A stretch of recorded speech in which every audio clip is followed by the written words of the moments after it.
Hi, sir. Hi. Welcome to the show. Let's talk. Namaste, sir. Let's talk ಗೆ ಬಂದಿದ್ದು ಖುಷಿ ಆಯ್ತು as a guest ಆಗಿ because ನಿಮ್ಮನ್ನ ಕೆರೆಬೇಟೆ ಸಿನಿಮಾದ ಮೂಲಕ ತುಂಬಾ ನಾನು ಕೇಳ್ಪಟ್ಟಿದ್ದೆ. ನಿಮ್ಮ ಸಿನಿಮಾ ನೋಡಿದ್ದೀನಿ, ಕ್ಯಾರೆಕ್ಟರೈಸೇಷನ್ ಇರ್ಬೋದೆಲ್ಲ. ಅದರ ಜೊತೆಗೆ ಇಂಡಿಯನ್ ಪನಾರಮ ಫೀಚರ್ ಫಿಲ್ಮ್ ಕ್ಯಾಟಗರಿಯಲ್ಲಿ ನಿಮ್ಮ ಸಿನಿಮಾ ಕೆರೆಬೇಟೆ ಸೆಲೆಕ್ಟ್ ಆಗಿದ್ದು, ಅದಕ್ಕೆ ಕಂಗ್ರ್ಯಾಚುಲೇಷನ್ ಫಸ್ಟ್ ಆಫ್ ಆಲ್.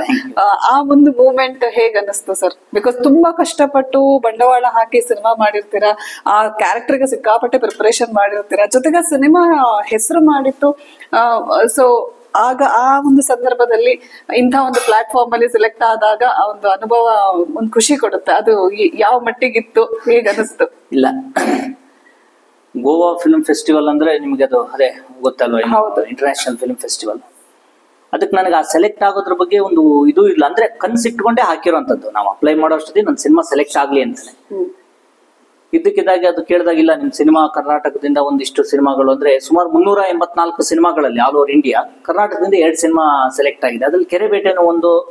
ಜೊತೆಗೆ ಅಲ್ಲಿ ಹೋದಾಗ ಅಲ್ಲಿ ಸಿಕ್ಕದಂತ ಆ ಒಂದು ಹಾನರು, ಆಮೇಲೆ ಅದು ಒಂದು ಲೈಫ್ ಟೈಮ್ ಅದು ರೆಕಾರ್ಡ್ ಆಗಿ ಉಳಿಯುತ್ತಲ್ವ, ಅದು ಸೆಂಟ್ರಲ್ ಗೌರ್ಮೆಂಟ್ ಸಹಯೋಗದೊಂದಿಗೆ ನಡೆಯುವಂಥದ್ದು. ಹಾಗಾಗಿ ಅದೊಂದು ಖಂಡಿತವಾಗ್ಲೂ ಹೆಮ್ಮೆ.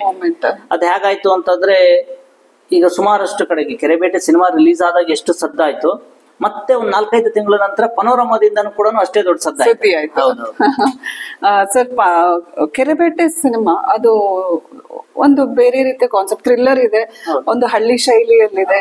ಆ ಕಲರಿಂಗ್ ಇರ್ಬೋದು, ಪ್ರತಿಯೊಂದು ನಾನು ಅಬ್ಸರ್ವ್ ಮಾಡಿದಾಗ ಆ ಒಂದು ಕ್ಯಾರೆಕ್ಟರ್, ಆ ಒಂದು ಕಥೆಯನ್ನ ನೀವು ಯಾಕೆ ಚೂಸ್ ಮಾಡ್ಕೊಂಡ್ರಿ? ಅದ್ರಲ್ಲಿ ಏನ್ ವಿಶೇಷ ಅಂತ ಕಾಣಿಸ್ತು ನಿಮಗೆ? ಇಲ್ಲ ಮೇಡಮ್, ನಾವು ಬೇಸಿಕಲಿ ಬೆಳೆದು ಬಂದಿರೋದು ಹಳ್ಳಿ ವಾತಾವರಣದಿಂದಾನೆ. ಅಂದ್ರೆ ನಾನು ಈಗಲೂ ಕೂಡ ಕನೆಕ್ಟ್ ಇರೋದು ಆ ಊರು ನಮ್ದು ಮಲೆನಾಡು ಕಡೆಗೆ, ಅಂದ್ರೆ ತೀರ್ಥಹಳ್ಳಿ, ಶಿವಮೊಗ್ಗ ಜಿಲ್ಲೆ. ಜೊತೆಗೆ ಆ ಕತೆ ಲೈನ್ ಕೇಳಿದಾಗ್ಲೇ ನಮ್ ಡೈರೆಕ್ಟರ್ ಬಂದು ಹೇಳಿದಾಗ ನಾನು ಖಂಡಿತವಾಗೂ ತುಂಬಾ ಇಲ್ಲ, ಈ ಸಿನಿಮಾ ಇದು ಮಾಡಿದ್ರೆ ಖಂಡಿತವಾಗೂ ಅದು ನಮ್ಮ ಮಲೆನಾಡಿಗೆ ಆಪ್ಟ. ಅಂದ್ರೆ ಮಲೆನಾಡು ಮೇಲೆ, ಭಾಷೆ ಮೇಲೆ, ಈಗ ಸೌತ್ ಕೇಂದ್ರ, ಕುಂದಾಪುರ ಈ ಕಡೆ ಶೈಲಿಗೆ ಬೇರೆ ತರದ್ದು, ಈಗ ರಿಷಬ್ ಶೆಟ್ರು ಅಥವಾ ರಕ್ಷಿತ್ ಶೆಟ್ರು ಈ ತರ ಎಲ್ಲ ಮಾಡಿದ್ದಾರೆ. ನಮ್ಮ ಮಲೆನಾಡನ್ನ ಸಂಪೂರ್ಣವಾಗಿ ಮಲೆನಾಡು ಭಾಷೆ ಇಟ್ಕೊಂಡು, ಮಲೆನಾಡು ಭಾಷೆ ಅಂತ ಅಂದ್ರೆ ಏನಾಗಿದೆ ಅಂತಂದ್ರೆ, ನಿಮ್ಗೆ ಈ ಸಿರ್ಸಿ ಕಡೆದು ಅಥವಾ ಹವ್ಯಕ ಬ್ರಾಹ್ಮಣ ಭಾಷೆ, ಅಥವಾ ಇಲ್ಲಿ ಕುಂದಾಪುರದ್ದು, ಈ ತರದೆಲ್ಲ ಮಿಕ್ಸ್ ಮಾಡಿ ಮಲೆನಾಡು ಭಾಷೆ ಅನ್ನೋ ತರ ಎಷ್ಟೋ ಸಿನಿಮಾಗಳಲ್ಲಿ ಮಾಡಿದ್ರು. ನನ್ನ ಉದ್ದೇಶ ಇಲ್ಲ, ಮಲೆನಾಡನ್ನ ಪರ್ಟಿಕ್ಯುಲರ್ ಆಗಿ ಮಲೆನಾಡನ್ನ ಬರೀ ಪ್ರಕೃತಿ ಮೇಲೆ, ಸೌಂದರ್ಯದ ಮೇಲೆ ಮಾತ್ರ ತೋರಿಸಿದಾರೆ. ಇಲ್ಲ, ಅಲ್ಲಿ ಅದರಲ್ಲಿರುವಂತ ನೋವು, ಅಲ್ಲಿರುವಂತಹ ಒಂದು ಕಲ್ಚರ್, ಅಲ್ಲಿರುವಂತ ಸಂಪೂರ್ಣವಾದ ಒಂದು ಸಿನಿಮಾ, ಆ ಒಂದು ಬೇಸ್ ಮೇಲೆ ಹೋಗೋಣ ಅಂತ. ಅಲ್ಲ, ಆ ಒಂದು ಉದ್ದೇಶದಿಂದನೇ ಅವ್ರ ಕತೆ ಹೇಳಿದಾಗ ಇಲ್ಲ, ಈ ಸಿನಿಮಾ ಖಂಡಿತವಾಗೂ ಒಂದು ಬೇರೆ ತರ ಆಗುತ್ತೆ, ಖಂಡಿತವಾಗೂ ನಾವು ಇದು ಮಾಡ್ಬೋದು. ಸರ್, ಇದಕ್ಕಿಂತ ಮುಂಚೆ, ಕೆರೆಬೇಟೆಗಿಂತ ಮುಂಚೆ ರಾಜಹಂಸ ಅನ್ನೋ ಸಿನಿಮಾ ಮಾಡಿದ್ರಿ. ಯಾವಾಗದಿಂದ ಕರಿಯರ್ ಶುರು ಮಾಡಿದ್ರಿ? ರಾಜಹಂಸ, ಅದಕ್ಕಿಂತ ಮುಂಚೆ ಜೋಕಾಲಿ ಅನ್ನೋ ಸಿನಿಮಾ ಮೂಲಕ ಬಂದಿದ್ದೀರಾ. ಸೊ ಯಾವಾಗದಿಂದ ನೀವು ಸಿನಿಮಾ ಕರಿಯರ್ ಶುರು ಮಾಡ್ಕೊಂಡು ಬಂದ್ರಿ ಸರ್? ಮೇಡಮ್, ನಾನು ಬೇಸಿಕಲಿ ಅಸಿಸ್ಟೆಂಟ್ ಡೈರೆಕ್ಟರ್ ಆಗಿ ವರ್ಕ್ ಶುರು ಮಾಡಿದೆ. ಅಂದ್ರೆ ಮೇನ್ ಕನ್ಸಿದ್ದು ಸಿನಿಮಾ ಮಾಡ್ಬೇಕು ಅಂತಾನೆ, ಹೀರೋ ಆಗ್ಬೇಕು, ಆರ್ಟಿಸ್ಟ್ ಆಗ್ಬೇಕು ಅಂತಾನೆ. ಅದ್ರ ಮಧ್ಯದಲ್ಲಿ ಸುಮಾರಷ್ಟು ಆಕ್ಟಿಂಗ್ ಕ್ಲಾಸ್ ಹೋಗಿಲ್ಲ, ಡ್ಯಾನ್ಸ್ ಕ್ಲಾಸು, ಫೈಟ್ ಕ್ಲಾಸು, ಆಮೇಲೆ ನಾನು ಸ್ಟೇಟ್ ಲೆವೆಲ್ ಜಿಮ್ನಾಸ್ಟಿಕ್ ಎಲ್ಲ ಕಾಂಪಿಟೇಟ್ ಮಾಡಿದ್ದೆ. ಹಂಗಂತ ಈಗ ನಮ್ದೇ ಆದ ಒಂದಿಷ್ಟು ಜನ ಗ್ಯಾಂಗ್ ಇತ್ತು, ಎಲ್ಲ ತುಂಬಾ ಅಂದ್ರೆ ಜಿಮ್ನಾಸ್ಟಿಕ್ ಪ್ರಾಕ್ಟೀಸ್ ಅಂದ್ರೆ ಸಿನಿಮಾ ಹೀರೋ ಆಗ್ಬೇಕು ಅಂತ ಹೇಳಿ ಏನೇನೋ, ಅಂದ್ರೆ ಈಗ ರಿಯಲಿಸ್ಟಿಕ್ ಸ್ಟಂಟ್ಗಳು ಮಾಡೋದು, ಆ ಕಲಿಯುವಂತ ಒಂದು ಇದ್ರಲ್ಲಿದ್ವಿ. ಅಲ್ಲಿಂದ ನಿಧಾನ ಹೀರೋ ಆಗೋದಕ್ಕೆ ಅಣಜಿ ನಾಗರಾಜ್ ಅವ್ರು ಜೋಕಾಲಿ ಅನ್ನೋ ಒಂದು ಸಿನಿಮಾದಲ್ಲಿ ಮಾಡಿದೆ. ಎಷ್ಟೋ ಜನಕ್ಕೆ ಜೋಕಾಲಿ ಅಂದ್ರೆ ಗೊತ್ತಾಗುತ್ತೋ ಗೊತ್ತಾಗಲ್ಲ. ಚುಚ್ಚಿ ಕೊಂಡೆಯಲ್ಲಿ ನಿನ್ನ ಹೃದಯನ ಅಂತ, ನನ್ನ ಹೃದಯನ ಅಂತ ಒಂದು ಸಾಂಗ್ ಕೇಳಿದ್ರೆ 100% ಅರ್ಥ ಆಗುತ್ತೆ ಅನ್ಕೊಂಡಿದ್ದೆ. ಅಲ್ಲಿಂದ ನಿಧಾನವಾಗಿ ಶುರು ಆಯ್ತು. ಅದಾದ್ಮೇಲೆ ಸುಮಾರಷ್ಟು ಗ್ಯಾಪ್ ಆಗಿ ಲೈಫ್ ಅಂದ್ರೆ ಕಾರಣ ಅಷ್ಟೇ, ಗೊತ್ತಲ್ವ, ಒಂದು ಸಿನಿಮಾ ಈ ಸ್ಟ್ರಗಲ್ ಅಲ್ಲಿ ಹೌದು ಆಪರ್ಚುನಿಟಿಗಳು. ಈಗ ನಿಮ್ದು ಫಸ್ಟ್ ಸಿನಿಮಾ ಮತ್ತೆ ರಾಜಹಂಸ ಮತ್ತೆ ಇದಕ್ಕೂ ಕೆರೆಬೇಟೆಗೂ ಸ್ವಲ್ಪ ಗ್ಯಾಪ್ ಇದೆ. ಯಾಕ ಗ್ಯಾಪ್ ಆಯ್ತು ಅಂದ್ರೆ, ನೀವು ರೈಟ್ ಡೈರೆಕ್ಟರ್ ಸಿಗ್ಲಿ ಅಂತನ, ರೈಟ್ ಕತೆ ಸಿಗ್ಲಿ ಅಂತನ, ಅಥವಾ ನಾನು ಇಂಥದೇ ರೋಲ್ ಮಾಡ್ಬೇಕು ಅಂತ ವೇಟ್ ಮಾಡಿದ್ರ? ಇಲ್ಲ ಮೇಡಮ್, ಏನಾಗುತ್ತೆ ಅಂದ್ರೆ, ನಿಮ್ಗೆ ನಾನು ರಾಜಹಂಸಕ್ಕೆ ಪ್ರೊಡ್ಯೂಸರ್, ಅಂದ್ರೆ ಜೊತೆಗೆ ನನ್ನ ಒಂದಿಷ್ಟು ಜನ ಫ್ರೆಂಡ್ಸು ಇದ್ರು. ಬಟ್ ಓವರ್ ಆಲ್ ನನ್ನ ಪ್ರೊಡಕ್ಷನ್ ಹೌಸ್ ಜನಮನ ಸಿನಿಮಾಸ್. ಒಂದು ಸಿನಿಮಾ ಆದಾದ್ಮೇಲೆ ನಂತರ ನಿಮ್ಗೆ ಈಗ ಒಂದು ದೊಡ್ಡ ಮಳೆ ಬಂದಾದ್ಮೇಲೆ ಆಗುವಂತಹ ಸಾಧಕ ಬಾಧಕ ಇರುತ್ತಲ್ಲ, ಅದೆಲ್ಲವನ್ನೂ ಕೂಡ ಅನುಭವಿಸಿ ಮುಗಿಸೋದಕ್ಕೆ ನಿಮಗೆ ವರ್ಷಾನುಗಟ್ಟಲೆ ಕಳೆದೋಗ್ಬಿಡುತ್ತೆ. ಅದಾದ್ಮೇಲೆ ಸಿನಿಮಾನು ಕೂಡ ನನಗೆ ಯಾವಾಗ್ಲೂ ಹೇಗೆ ಅಂತಂದ್ರೆ, ಸಿನಿಮಾ ಮಾಡಿದ್ರೆ ಅಟ್ಲೀಸ್ಟ್ ಆ ಸಿನಿಮಾ ಮುಗಿಯೋ ತನಕ ನಮ್ಗಾದ್ರೂ ಒಂದು ಭರವಸೆ ಕೊಡ್ಬೇಕು. ಇಲ್ಲ, ಈ ಸಿನಿಮಾ ಮಾಡೋದ್ರಿಂದ ನಾನು ಏನಾದ್ರು ಒಂದು ಆಗ್ತೀನಿ, ಇದರಿಂದ ಏನಾದ್ರು ಒಂದು ಗೆಲುವು ಆಗೇ ಆಗುತ್ತೆ. ಅಟ್ಲೀಸ್ಟ್ ನಾನು ಹೇಳಿದ್ರೆ ಗೆಲ್ತೀವೋ ಸೋಲ್ತೀವೋ ಸೆಕೆಂಡ್ರಿ, ಅಟ್ಲೀಸ್ಟ್ ಆ ಸ್ಯಾಟಿಸ್ಫ್ಯಾಕ್ಷನ್ ಲೆವೆಲ್ ಆದ್ರೂ ಬೇಕಲ್ವಾ. ಈಗ ನಿಮಗೆ ಯಾವ ಸಿನಿಮಾ ಮಾಡ್ತಿದ್ದೀರಾ ಅಂತ ಕೇಳಿದ್ರೆ ಹೇಳೋದಕ್ಕೆ ಒಂಥರ ನಾಚಿಕೆ ಆಗೋ ಥರದ್ದು ಇನ್ನೊಂದ್ ಥರದ್ದು ಆಗ್ಬಾರ್ದು. ಅಟ್ಲೀಸ್ಟ್ ಸಿನಿಮಾ ಶುರುವಾದಲ್ಲಿಂದ ಒಂದು ವರ್ಷ ನಾವು ಶ್ರಮ ಹಾಕ್ತಿವಿ ಅಂತಂದ್ರೆ ಆ ಒಂದು ವರ್ಷ ನಮ್ಮ ಮನಸ್ಸಿಗೆ ಫಸ್ಟ್ ಸಮಾಧಾನ. ಆ ತರದೊಂದು ಪ್ರಾಜೆಕ್ಟಿಗೋಸ್ಕರ ರಾಜಹಂಸ ಆದ್ಮೇಲೆ ತುಂಬಾನೇ ಗ್ಯಾಪ್ ಆಯ್ತು. ಕಾರಣ ಅದನ್ನೇ ಹೇಳಿದ್ನಲ್ಲ, ಈ ತರದೆಲ್ಲ ಸಮಸ್ಯೆಗಳು. ಆಮೇಲೆ ಕೋವಿಡ್ ಇದಾಯ್ತು. ಆಮೇಲೆ ನೆಕ್ಸ್ಟ್ ಇನ್ನೊಂದು ಕತೆ ಆಯ್ಕೆ ಮಾಡ್ಕೊಂಡ್ವಿ, ಅದು ಟೈಮ್ ತಗೊಳುತ್ತು, ಸ್ಕ್ರಿಪ್ಟ್ ಆಗ್ತಾ. ಸರ್, ಹೀರೋ ಆಗಿ ಆಫರ್ ಬಂದಾಗ ಅಥವಾ ನೀವು ಮುಂಚೆಯಿಂದಾನೇ ಹೀರೋ ಆಗ್ಬೇಕು ಅಂತ ನೀವು ಹೇಳಿದ್ರಿ, ನೀವು ಫೈಟಿಂಗ್ ಕ್ಲಾಸಸ್ ಡಾನ್ಸ್ ಕ್ಲಾಸಸ್ಗೆಲ್ಲ ಜಾಯ್ನ್ ಆಗ್ತಿದ್ರೆ ಅಂತ, ಬಟ್ ಸ್ಟಿಲ್ ಒಂದು ಹೀರೋ ಅಂತ ಆಫರ್ ಬಂದಾಗ ನೀವು ಯಾವ ರೀತಿ ಸಿದ್ಧತೆ ಮಾಡ್ಕೊಳ್ತೀರಾ? ಬಿಕಾಸ್ ನಾನು ಇದನ್ನ ಯಾಕೆ ಕೇಳ್ತಿದ್ವಿ ಅಂತ ಹೇಳಿ, ಈಗ ನ್ಯೂ ಕಮರ್ಸ್ ತುಂಬಾ ಜನರು ಬರ್ತಾರೆ. ಎಷ್ಟೋ ಜನರು ಈ ರೀಲ್ ಮಾಡೋರು, ಇನ್ಫ್ಲುಯೆನ್ಸರ್ಸ್ ಎಲ್ಲ ನಾನು ಹೀರೋ ಆಗ್ಬಿಡ್ಬೋದು, ನಾನು ಮಾಡ್ಬಿಡ್ಬೋದು, ನನ್ಗೊಂದು ಅಪರ್ಚುನಿಟಿ ಸಿಕ್ಕಿದ್ರೆ ಸಾಕ್ಬಿಟ್ಟಪ್ಪ, ನಾನು ಮಾಡ್ಬಿಡ್ತೀನಿ, ಕ್ಯಾಮ್ರಾ ಮುಂದೆ ನಿಂತ್ಕೊಂಡ್ಬಿಡ್ತೀನಿ ಅಂತ ಹೇಳಿ. ಬಟ್ ಬಿಹೈಂಡ್ ದಟ್ ಒಂದು ಗೆಲುವು ಒಂದು ಕಂಡಿದ್ದೀರಾ ನೀವು. ನಿಮ್ಮನ್ನ ಒಂದು ಕೆರೆಪೇಟೆ ಮೂಲಕ, ರಾಜಹಂಸದ ಮೂಲಕ ಜನರು ರೆಕಗ್ನೈಸ್ ಮಾಡ್ತೀರಾ ಅಂತ ಹೇಳಿ. ಬಿಹೈಂಡ್ ದಟ್ ತುಂಬಾ ಶ್ರಮ ಇರುತ್ತೆ. ಆ ಶ್ರಮದ ಬಗ್ಗೆ ಹೇಳೋದು, ಯಾವ ರೀತಿ ಸಿದ್ಧತೆ ಮಾಡ್ಕೊಳ್ತೀರಾ? ಪ್ರತಿಯೊಂದು ಕ್ಯಾರೆಕ್ಟರ್ಗೂ ಯಾವ ರೀತಿ ಸಿದ್ಧತೆ ಮಾಡ್ಕೊಳ್ತೀರಾ? ಅಂಡ್ ನ್ಯೂ ಕಮರ್ಸ್ಗೆ ಏನ್ ಹೇಳ್ತೀರಾ? ಇಲ್ಲಿ ನ್ಯೂ ಕಮರ್ಸ್ ಅಂದ್ರೆ ನನ್ಗೆ ಹೇಗೆ ಅನ್ಸುತ್ತೆ ಅಂದ್ರೆ, ನಾವು ಸಿನಿಮಾದ ಇಂಡಸ್ಟ್ರಿ ಎಷ್ಟು ವರ್ಷ ಇದೀವಿ ಅನ್ನೋದು ಇಂಪಾರ್ಟೆಂಟೇ ಅಲ್ಲ. ನೀವು ಒಂದು ಸಿನಿಮಾ ದೊಡ್ಡ ಸಕ್ಸಸ್ ಆಗತ್ತಂತ ನಾವು ಕೂಡ ಸಿನಿಮಾ ಮಾಡಿದ್ರೆ ನ್ಯೂ ಕಮರ್ ಅಂತಾನೆ ಹೇಳ್ಬೇಕು. ಅಥವಾ ಇವತ್ತು ಯಾರೋ ಒಬ್ರು ಬಂದಿದ್ದಾರೆ, ಇಮಿಡಿಯೇಟ್ ದೊಡ್ಡ ಸ್ಟಾರ್ ಆಗಿ ಹೋಗ್ಬಿಡ್ತಾರೆ, ಅವನು ಮರು ದಿವಸದಿಂದ ಅವ್ನು ನ್ಯೂ ಕಮರ್ ಅಲ್ಲ, ಅವನು ಹಳೆ ಹೀರೋ ಲೆಕ್ಕಕ್ಕೆ ಹೋಗ್ತಾನೆ. ನಾವು ಮಾತ್ರ ಅಷ್ಟು ವರ್ಷ ಇದ್ರು ಅದೆಲ್ಲರಿಗೂ ಅಷ್ಟೇ, ಎಲ್ಲಾ ಫೀಲ್ಡಲ್ಲೂ ಪರಿಚಯ ಆಗ್ತಾನೇ ಬರ್ಬೇಕು. ಬಟ್ ನೀವು ಅದು ಪ್ರಿಪರೇಷನ್ ವಿಚಾರ ಹೇಳಿದ್ವಿ. ನಾ ಹೇಳಿದ್ದಲ್ಲ, ಮುಂಚಿತವಾಗಿ ಸಿನಿಮಾಗೆ ಆರ್ಟಿಸ್ಟ್ ಆಗ್ಬೇಕು ಅಂತಿದ್ದಾಗ ಈ ಜಿಮ್ನಾಸ್ಟಿಕ್, ಡ್ಯಾನ್ಸು, ಫೈಟು, ಈ ತರದ್ದೆಲ್ಲವೂ ನಾವೊಂದು ತಂಡದ ತರ ಕಲಿತಾ ಇದ್ವಿ. ಅದಾದ್ಮೇಲೆ ಈಗ ಕೆರೆಬೇಟೆ ವಿಚಾರ ಇರ್ಲಿ, ರಾಜಹಂಸ ಇರ್ಲಿ, ಒಂದು ಸಿನಿಮಾ ಕಥೆ ಎಲ್ಲ ಫೈನಲ್ ಆದ್ಮೇಲೆ ಡೈರೆಕ್ಟರ್ ಜೊತೆ ಕೂತು, ಟೀಮ್ ಜೊತೆ ಕೂತು ಸಂಪೂರ್ಣವಾಗಿ ಏನು ನಿಮ್ಗೆ ಪ್ರಿಪ್ರೇಷನ್ ಅಂದ್ರೆ ಆ ಕ್ಯಾರೆಕ್ಟರ್. ಈಗ ರಾಜಹಂಸ ಹೋದ್ರೆ ನಿಮ್ಗೆ ಸ್ಟೈಲಿಶ್ ಕ್ಯಾರೆಕ್ಟ್ರು, ಸಿಟಿ ಶ್ರೀಮಂತಕನ ಮಗನ್ ಕ್ಯಾರೆಕ್ಟ್ರು, ಈ ತರದ್ದು ಹೋದ್ವಿ. ಈ ಕೆರೆಬೇಟೆ ಅಂತೂ ಪ್ರಿಪರೇಷನ್ ಅನ್ನೋದಕ್ಕಿಂತ ಕೆರೆಬೇಟೆಯಲ್ಲಿ ಏನಾಯ್ತು ಅಂತಂದ್ರೆ, ಒಂದು ನಮ್ಮೂರು, ನಮ್ಮ ಕಲ್ಚರು, ಈ ಒಂದು ಭಾಷೆ ಮೇಲ್ಗಡೆ ಸಂಪೂರ್ಣವಾಗಿ ಹಿಡ್ತಾ ನನಗೆ ಸಣ್ಣ ವಯಸ್ಸಿಂದನೂ ಅದ್ರ ಜೊತೆಗೆ ಬೆಳೆದಂತು.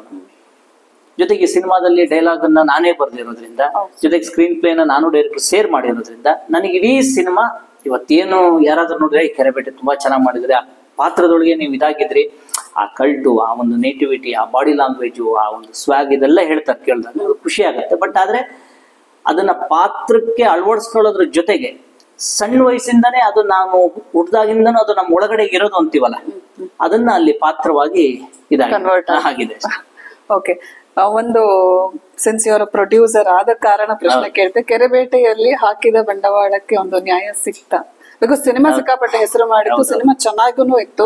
ಅಂಡ್ ಇದ್ರಲ್ಲಿ ಅದು ತದನಂತರ ನೀವು ಇದು ಪನಾರಮದಲ್ಲಿ ಸೆಲೆಕ್ಟ್ ಆಗಿದೆ, ಬಟ್ ಸ್ಟಿಲ್ ಬಿಸ್ನೆಸ್ ಆಯ್ತು ಅಂತ ನಾನು ನೀವು ಹಾಕಿದ್ರಿ all rights R sold. Actually ಒಬ್ಬ ಫಿಲ್ಮ್ ಮೇಕರಿಗೆ, ಒಂದು ಸಿನಿಮಾ ತಂಡಕ್ಕೆ ನಾನು FMC ಮೂಲಕ ಮಾತಾಡಿದ್ರೆ ನಮ್ಗೊಂದು ಖುಷಿ ಆಗುವಂತ ವಿಚಾರ. ಪ್ರತಿಯೊಬ್ಬ ಮೇಕರ್ನ ಕನ್ಸರ್ನ್ ಇರುತ್ತೆ, ನಾನು ಹಾಕಿದ ಬಂಡವಾಳ ಬಂತು, ಯಾವುದೋ ಒಂದು ರೂಪದಲ್ಲಿ ಬಂತು, ಅಟ್ ಲೀಸ್ಟ್ ನಾನು ಅನ್ಕೊಂಡ ಬಿಸ್ನೆಸ್ ಆಗಿದೆ ಅಂತ.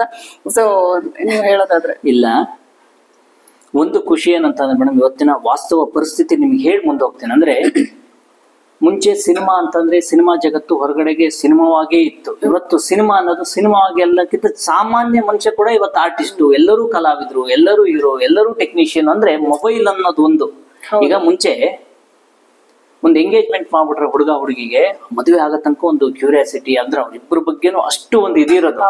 ಮದುವೆ ಅಂತ ಆದ್ಮೇಲೆ ಮಾಮೂಲಿ ಅವ್ರು ಹೆಂಗಿದ್ರು ಕೂಡ ನನ್ನ ಹೆಂಡತಿ ಅಲ್ಲ, ನನ್ನ ಗಂಡ ಅಲ್ಲ ಅನ್ನೊಂದು ಮಾಮೂಲಿ ಒಂದು ಸಸಾರಕ್ಕೆ ಬಂದ್ಬಿಡ್ತು. ಅದೇ ತರ ಸಿನಿಮಾ ಅನ್ನೋದು ಮುಂಚೆ ಇದ್ದಿದ್ದು ಎಂಗೇಜ್ಮೆಂಟ್ ಕಾಲ ಅಂತ. ಅಂದ್ರೆ ಸಿನಿಮಾದ ಬಗ್ಗೆ ಅತಿಯಾದ ಒಂದು ಇದಿತ್ತಂದ್ರೆ, ಸಿನಿಮಾ ಅಂದ್ರೆ ಹೆಂಗ್ ಮಾಡ್ತಾರೆ, ಇನ್ನೊಂದು ಹೆಂಗ್ ಮಾಡ್ತಾರೆ, ಫೈಟ್ ಹೆಂಗ್ ಮಾಡ್ತಾರೆ, CG ಹೇಗ್ ಮಾಡ್ತಾರೆ, ಇದೆಲ್ಲವೂ ಕೂಡ ಕ್ಯೂರಿಯಾಸಿಟಿ ಇತ್ತು. ಒಬ್ಬ ಹೀರೋ ಅಪರೂಪಕ್ಕೆ ಸ್ಕ್ರೀನ್ ಮೇಲೆ ಮಾತ್ರ ಕಾಣೋನು, ಅವಾಗ ಇದ್ದಂತ ಕ್ಯೂರಿಯಾಸಿಟಿ.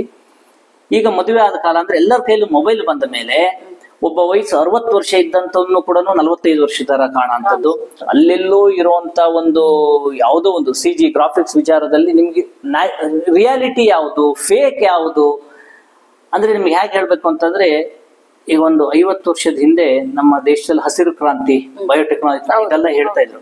ಅವಾಗ ಏನಂತ ಅಂದ್ರೆ, ಬೆಳೆನ ಬೆಳೆಯೋದ್ರಲ್ಲಿ ಅಷ್ಟು ದೊಡ್ಡ ಮಟ್ಟದಲ್ಲಿ ಒಂದು ಸಾಧನೆ ಮಾಡಿದ್ವಿ ಅಂತ. ಇವತ್ತು ಹೆಂಗಾಗಿದೆ ಅಂದ್ರೆ, ಸಾವಯವ ಕೃಷಿ ಅನ್ನೋದು ಒಂದು ಟ್ರೆಂಡ್ ಆಗಿ ಬಂದಿದೆ. ಅಂದ್ರೆ ಏನಾದ್ರೂ ಮಾಡಿ ಸಾವಯವದಂದ್ರೆ ಯಾವ್ದು ರಸಗೊಬ್ಬರ ಯೂಸ್ ಮಾಡದೆ, ಇನ್ನೊಂದು ಮಾಡದೆ ಯೂಸ್ ಮಾಡುವಂತ ಬೆಳೆಯುವಂತ ವಸ್ತುಗಳಿಗೆ ಬೆಲೆ ಜಾಸ್ತಿ ಅಂತ. ಅದೇ ತರ ನನಗನ್ಸೋದು, ಸಿನಿಮಾ ಈಗ ಹೇಳಿದ್ನಲ್ಲ, ಈ ಒಂದು ಕ್ಯೂರಿಯಾಸಿಟಿ ಇದೆಲ್ಲ ಕಡಿಮೆ ಆಗಿ ನೆಕ್ಸ್ಟ್ ಇನ್ನೊಂದು ಸ್ವಲ್ಪ ವರ್ಷದೊಳಗೆ ಸಿನಿಮಾದ ಬಗ್ಗೆ 100% ಒಂದು ಹಂತಕ್ಕೆ ಡಿಮ್ಯಾಂಡ್ ಕಡಿಮೆ ಆಗ್ಬೋದು. ಆದ್ರೆ ಮತ್ತೆ ಈ ಸಾವಯವ ಕೃಷಿ ತರ ಸಾವಯವ ಸಿನಿಮಾ ಅಂತ ಅಂದ್ರೆ ಯಾವುದೇ ರೀತಿಯ ಓವರ್ ಮೇಕಪ್ ಇಲ್ಲದೆ, ಯಾವುದೇ ರೀತಿಯ CG ಗ್ರಾಫಿಕ್ಸ್ ಇಲ್ಲದೆ, ಯಾವುದೇ ರೀತಿಯ ಸಿನಿಮಾದಲ್ಲಿ ಆ ವ್ಯಕ್ತಿ ಹೇಗಿದ್ದಾನೆ ಹಾಗೇ ತೋರಿಸಿದೀವಿ. ಅವರಿಗೆ ಹೆಚ್ಚು ಕಡಿಮೆ ಯಾವುದೇ ರೀತಿಯ ಒಂದು ಆರ್ಟಿಫಿಷಿಯಲ್ ಹೌದು ಇದನ್ನ ನಾವು ಯೂಸ್ ಮಾಡಿಲ್ಲ. ಸಹಜತೆಯಲ್ಲಿ ಇದೆ. ಆ ತರದ್ ಎಷ್ಟು ಸಹಜತೆ ಸಿನಿಮಾಗಳು ಬರುತ್ತೋ ಅದು ಸಾವಯವ ಪದಾರ್ಥಗಳ ತರ ಆ ತರ ಒಂದು ಟ್ರೆಂಡ್ ಬರ್ಬೋದು ಅನ್ನೋದು ನನಗೆ ಇತ್ತೀಚೆಗೆ ಒಂದು ಕಲ್ಪನೆ. ಈಗ ನೀವು CG ಅಂತ ಅನ್ಕೊಳ್ಳಿ, ನಿಮಗೆ ರಿಯಲ್ ಆಗಿ ಹೋಗಿ ಒಂದು ದೊಡ್ಡದೊಂದು ಬೆಟ್ಟ ಗುಡ್ಡ ಅದರ ಮಧ್ಯದಲ್ಲಿ ನಡೆಯುವಂತ ಒಂದು ಮೈನಿಂಗ್ ತೋರ್ಸೋದಿಕ್ಕೂ ಅದರಲ್ಲಿ ರಿಯಾಲಿಟಿ ಯಾವುದು ಎಲ್ಲ CG ತೋರಿಸಿದಾಗ ನಿಮ್ಗೆ ಜನಕ್ಕೆ ಏನಾಗುತ್ತೆ?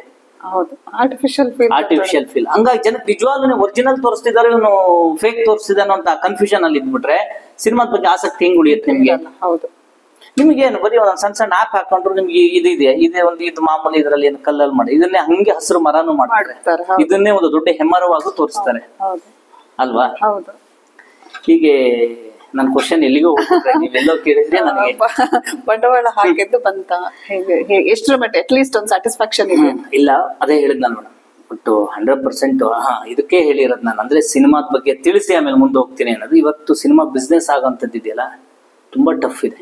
ಎಷ್ಟು ಒಳ್ಳೆ ಸಿನಿಮಾ ಮಾಡಿದ್ರು ಕೂಡ ಸಿನಿಮಾ ಅಷ್ಟು ಸುಲಭಕ್ಕೆ ಬಿಸ್ನೆಸ್ ಆಗಲ್ಲ. ಮುಂಚೆ ಎಲ್ಲ ಯಾರ್ಯಾರು ಗೆದ್ದು ಬಂದ್ರು ಅವರೆಲ್ಲ ಯಾವ್ದೋ ಜನ್ಮದ ಪುಣ್ಯ ಮಾಡಿದ್ರು. ಆದ್ರೆ ಇವತ್ತು ನೀವು ಎಷ್ಟೋ ಜನ ಒಳ್ಳೆ ಸಿನಿಮಾ ಮಾಡ್ತಿದ್ದಾರೆ. ಹೌದು, ಒಂದು ವಾರಕ್ಕಷ್ಟೇ ಥಿಯೇಟರ್ ಅಲ್ಲಿ ನಿಮ್ಗೆ ಎಂತ ದೊಡ್ಡ ಸಿನಿಮಾ, ಎಂತ ಸೂಪರ್ ಸ್ಟಾರ್ ಸಿನಿಮಾ ಆದ್ರೂ ಒಂದು ವಾರ, 2ನೇ ವಾರದ ನಂತರ 100 days ಕಾನ್ಸೆಪ್ಟ್ ಎಲ್ಲ ಇಲ್ಲ. ಆ ತರದ್ರಲ್ಲಿ ಇವತ್ತು ನಮ್ಮ ಕನ್ನಡ ಇಂಡಸ್ಟ್ರಿ ಕೆಲವು ಸಿನಿಮಾಗಳು ಬಿಸ್ನೆಸ್ ಆಗಿದೆ. ಈ 2024 ರಿಲೀಸ್ ಆದಂತ ಸಿನಿಮಾಗಳಲ್ಲಿ ಅದ್ರಲ್ಲಿ ನಂದು ಕೂಡ ಒಂದು ಕೆರೆಬೇಟೆ ಸಿನಿಮಾ ಕೂಡ ಒಂದು, ಅಂದ್ರೆ ಎಲ್ಲಾ ಹಕ್ಕುಗಳು ಕೂಡ ಸೇಲ್ ಆಗಿದೆ. ನಾವು ಖರ್ಚು ಮಾಡಿದ್ದು ತುಂಬಾ ದೊಡ್ಡ ಅಮೌಂಟ್ ಸಿನಿಮಾಗೆ. ಬಟ್ ಅದ್ರ ಹತ್ತತ್ರದಲ್ಲಿ ಹಿಂದೆ ಮುಂದೆ ಹೆಚ್ಚು ಕಡಿಮೆ ಒಂದ್ ಹಂತಕ್ಕೆ ಬಂದಿದ್ದೀನಿ. ಸೂಪರ್, ಅದಕ್ಕೂ ಅದಕ್ಕೆ ಅನ್ಬೇಕು, ಅದೊಂದು ಖುಷಿ ವಿಚಾರ ಅಂತ ಅನ್ಕೊಳ್ಬೇಕು. ಎಷ್ಟೋ ಜನ ಹೇಳ್ತಾರೆ, ಗೌರಿ ಬೇರೆ ಸಿನಿಮಾಗಳದಕ್ಕೆಲ್ಲ ಹೋಲ್ಸಿದ್ರೆ ನಿಮ್ ಸಿನಿಮಾ 100 ಪಾಲಿಗೆ ಉತ್ತಮ ರೀ ಅಂತ. ನಾನು ಅವಾಗ ಹೇಳ್ತೀನಿ, ನೋಡ್ರಿ ನಾನು DC ಆಗ್ಬೇಕು ಅಂತ ಓದ್ದೆ, ಆದ್ರೆ ಇವತ್ತು ಗುಮಾಸ್ತನಿಂದ ಕ್ಲರ್ಕ್ ಆಗಿದ್ದೀನಿ ಅಂತ ಹೇಳಿ ಸಮಾಧಾನ ಪಟ್ಕೊಳ್ಬೇಕು, ಏನು ಮಾಡೋದಿಕ್ಕಾಗಲ್ಲ. ಹಾಗೆ ಹೌದು, ಈಗ ಬೇರೆ ಬೇರೆ ಸಿನಿಮಾ ಆಗಿಲ್ಲ ನಂದಾಗಿದೆ ಅಂತ ಅಂದಾಗ ಅದನ್ನೊಂದು ಸಮಾಧಾನ ಪಟ್ಕೊಳ್ಬೇಕು. ಆದ್ರೆ ನಾವು ಮಾಡಿದ್ದ ಸಿನಿಮಾ ಇದೆಯಲ್ಲ ಅದನ್ನ ತುಂಬಾ ಜನ ವೈಡ್ ಆಂಗಲ್ ಅಲ್ಲಿ ರೀಚ್ ಆಗ್ಬೇಕು ಅಂತ. ನಂದು ಒಂದು ಸಿನಿಮಾ ಕಾಂತಾರ ತರ ಆಗ್ಬೇಕು, ಇನ್ನೊಂದು ಆಗ್ಬೇಕು ಅಂತ. ಅದಾಗಿಲ್ಲ ಅಂತಂದಾಗ ಆ ಸ್ಯಾಟಿಸ್ಫ್ಯಾಕ್ಷನ್ ಖಂಡಿತವಾಗೂ ಸಿಗಲ್ಲ. ಬಟ್ ಬಿಸ್ನೆಸ್ ಆಗಿದೆ ಇಷ್ಟೇ ಹೇಳುವಲ್ಲೇ. ಖಂಡಿತವಾಗೂ ಕೆಲವೇ ದಿವಸದಲ್ಲಿ ಕೆರೆಬೇಟೆ ಸಿನಿಮಾ ಕನ್ನಡದ ಹೆಸರಾಂತ ಸ್ಯಾಟಲೈಟ್ ಅಂದ್ರೆ TV ಚಾನೆಲ್ಗಳಲ್ಲಿ ಆಮೇಲೆ OTT ಬರುತ್ತೆ, ಕೆಲವೇ ದಿವಸದಲ್ಲಿ ಬರುತ್ತೆ. ಇಷ್ಟೊಂದು ನಾನು ಹೇಳಬಲ್ಲೆ. ಸೂಪರ್. ಕೆರೆಬೇಟೆ ಆದಷ್ಟು ಬೇಗ ಟಿವಿ ಮೇಲೆ OTT-ಗಳಲ್ಲಿ ಲಭ್ಯ ಇರುತ್ತೆ, ಬೇಗ ನೋಡಿ. ಆಕ್ಚುಲಿ ಸಿನಿಮಾ ತುಂಬಾ ಚೆನ್ನಾಗಿದೆ, ಕಾನ್ಸೆಪ್ಟ್ ವೈಸ್ ಇರ್ಬೋದು, ಸರ್ದ ಆಕ್ಟಿಂಗ್ ಇರ್ಬೋದು, ತುಂಬಾ ಚೆನ್ನಾಗಿ, ತುಂಬಾ ರಾ ಆಗಿ ಅದರಲ್ಲಿ ತುಂಬಾ ಸಹಜ ನಟನೆ ಇದೆ. ಈ ಸಹಜ ನಟನೆ ಅಂತ ಬಂದಾಗ ಇದರಲ್ಲಿ ಈಗ ರಾ ಆಗಿ ಪರ್ಫಾರ್ಮ್ ಮಾಡಿದ್ದೀರಾ. ಸೊ ಮುಂದಕ್ಕೇನು ಇದೇ ರೀತಿ ಕಂಟಿನ್ಯೂ ಆಗ್ಬೇಕಾ ಅಥವಾ ಚಾಕ್ಲೇಟ್ ಬಾಯ್ ಆಗ್ಬೇಕು ಅಂತಿದ್ದೀರಾ ಅಥವಾ ಯಾವ ರೀತಿಯ ರೋಲ್ ಗಳನ್ನ ಮಾಡ್ಬೇಕು ಅನ್ನೋ ಆಸೆ ಇದೆ ನಿಮಗೆ? ನನ್ನ ಯೂಶುವಲಿ ನೋಡಿದಾಗ ಹೊರಗಡೆ ಎಲ್ಲರೂ ಕೂಡ ನನಗೆ ಚಾಕ್ಲೇಟ್ ಬಾಯ್ ಅಂದ್ರೆ ಆ ತರನೇ ಸ್ವಲ್ಪ ಫೀಲ್ ಮಾಡೋರು. ಬಟ್ ನನ್ನ ಒಳಗಡೆ ಇದ್ದಿದ್ದು ಹಾಗಲ್ಲ. ನನ್ನಲ್ಲಿ ಯಾವತ್ತೂ ಏನ್ ಗೊತ್ತ, ಒಂಥರ ಕ್ರಾಂತಿಕಾರಿ ನಾಯಕ ಅಂತಾರ, ಅಂದ್ರೆ ರೆಬಲ್ ಕ್ಯಾರೆಕ್ಟರ್. ಅಂದ್ರೆ ಒಂದು ಅಂಗಡಿ ಹೋಗ್ಲಿ, ಅಲ್ಲಿ ಏನಾದ್ರು ಒಂದು ತಪ್ಪಾಯ್ತು, ಏನೋ ಒಂದು ಆಯ್ತು ಅಂತ ನಾನು ಇಮಿಡಿಯೇಟ್ ನಾನು ಒಳಗಡೆ ಸುಮ್ಮನೆ ಇರಲ್ಲ, ನಾನು ಪ್ರಶ್ನೆ ಮಾಡುವಂತ ಒಂದು ಕ್ಯಾರೆಕ್ಟರ್. ಅಂದ್ರೆ ನರೇಟಿವ್ ಮೈಂಡ್ ನಂದು ಯಾವತ್ತೂ ಅಷ್ಟೇ. ಸುಮ್ನೆ ಯಾರ್ಯಾರು ಏನೇನು ಹೇಳಿದ್ರು ಒಪ್ಕೊಂಡು ಕೂತ್ಕೊಳ್ಳೋನಲ್ಲ ನಾನು. ಅದು ಒಳಗಡೆಗಿರೋದು. ಔಟಿಗೆ ಮತ್ತೆ ಇನ್ನಿಗೆ ತುಂಬಾ ವ್ಯತ್ಯಾಸ ಇದೆ. ಬಟ್ ಆದ್ರೆ ಕೆರೆಬೇಟೆ ಸಿನಿಮಾದಲ್ಲಿ ನನ್ನ ಇನ್ನರ್ ಫೀಲ್ ಏನಿತ್ತು ಅದನ್ನೇ ನಾನು ಅಲ್ಲಿ ಆಕ್ಟ್ ಮಾಡಿದೆ. ಅದೇ ಪಾತ್ರನೇ ಇಡೀ ಸಿನಿಮಾನ ನಾನು ಪೋರ್ಟ್ರೇ ಮಾಡಿದೆ. ಅಲ್ಲಿ ಇದ್ದಂತ ಪಾತ್ರ ಕೂಡ ಅದೇ ಆಗಿತ್ತು. ಅದು ನನ್ನ ಅದೃಷ್ಟನೂ ಏನೋ ಗೊತ್ತಿಲ್ಲ. ಎಷ್ಟೋ ಜನ ಮಾಸ್ ಆಗಿ ಕಾಣ್ಬೇಕು, ಮಾಸ್ ಹೀರೋ ತರ ಆಗ್ಬೇಕು ಅನ್ನೋರು ಗೆದ್ದಂತ ಬೇರೆ ಬೇರೆ ತರದ ಹೀರೋಗಳೆಲ್ಲ ಟ್ರೈ ಮಾಡಿದ್ದಾರೆ. ಅಂತದ್ರಲ್ಲಿ ಕೆರೆಬೇಟೆಲ್ ನನಗೆ ಇಲ್ಲ, ನೀನ್ ಮಾಡಿದಂತ ಈ ಕಲ್ಟು ನೇಟಿವಿಟಿ ಆಮೇಲೆ ಆ ಮಾಸ್ನೆಸ್ 100% ನಿಂಗೆ ಆಪ್ಟ್ ಆಗಿದೆ. ನೀನ್ ನೆಕ್ಸ್ಟ್ ಇದೇ ತರದ ಪಾತ್ರಗಳನ್ನೇ ಮಾಡಿದ್ರೆ ನಿನಗೆ ಸೂಟ್ ಆಗುತ್ತೆ. ನಿನಗೆ ಲವರ್ ಬಾಯು ಈ ತರದ್ದು ಅಲ್ಲ ಖಂಡಿತವಾಗೂ ಸೂಟ್ ಆಗಲ್ಲ ಅಂತ ಎಷ್ಟೋ ಜನ ಹೇಳಿದ್ರು.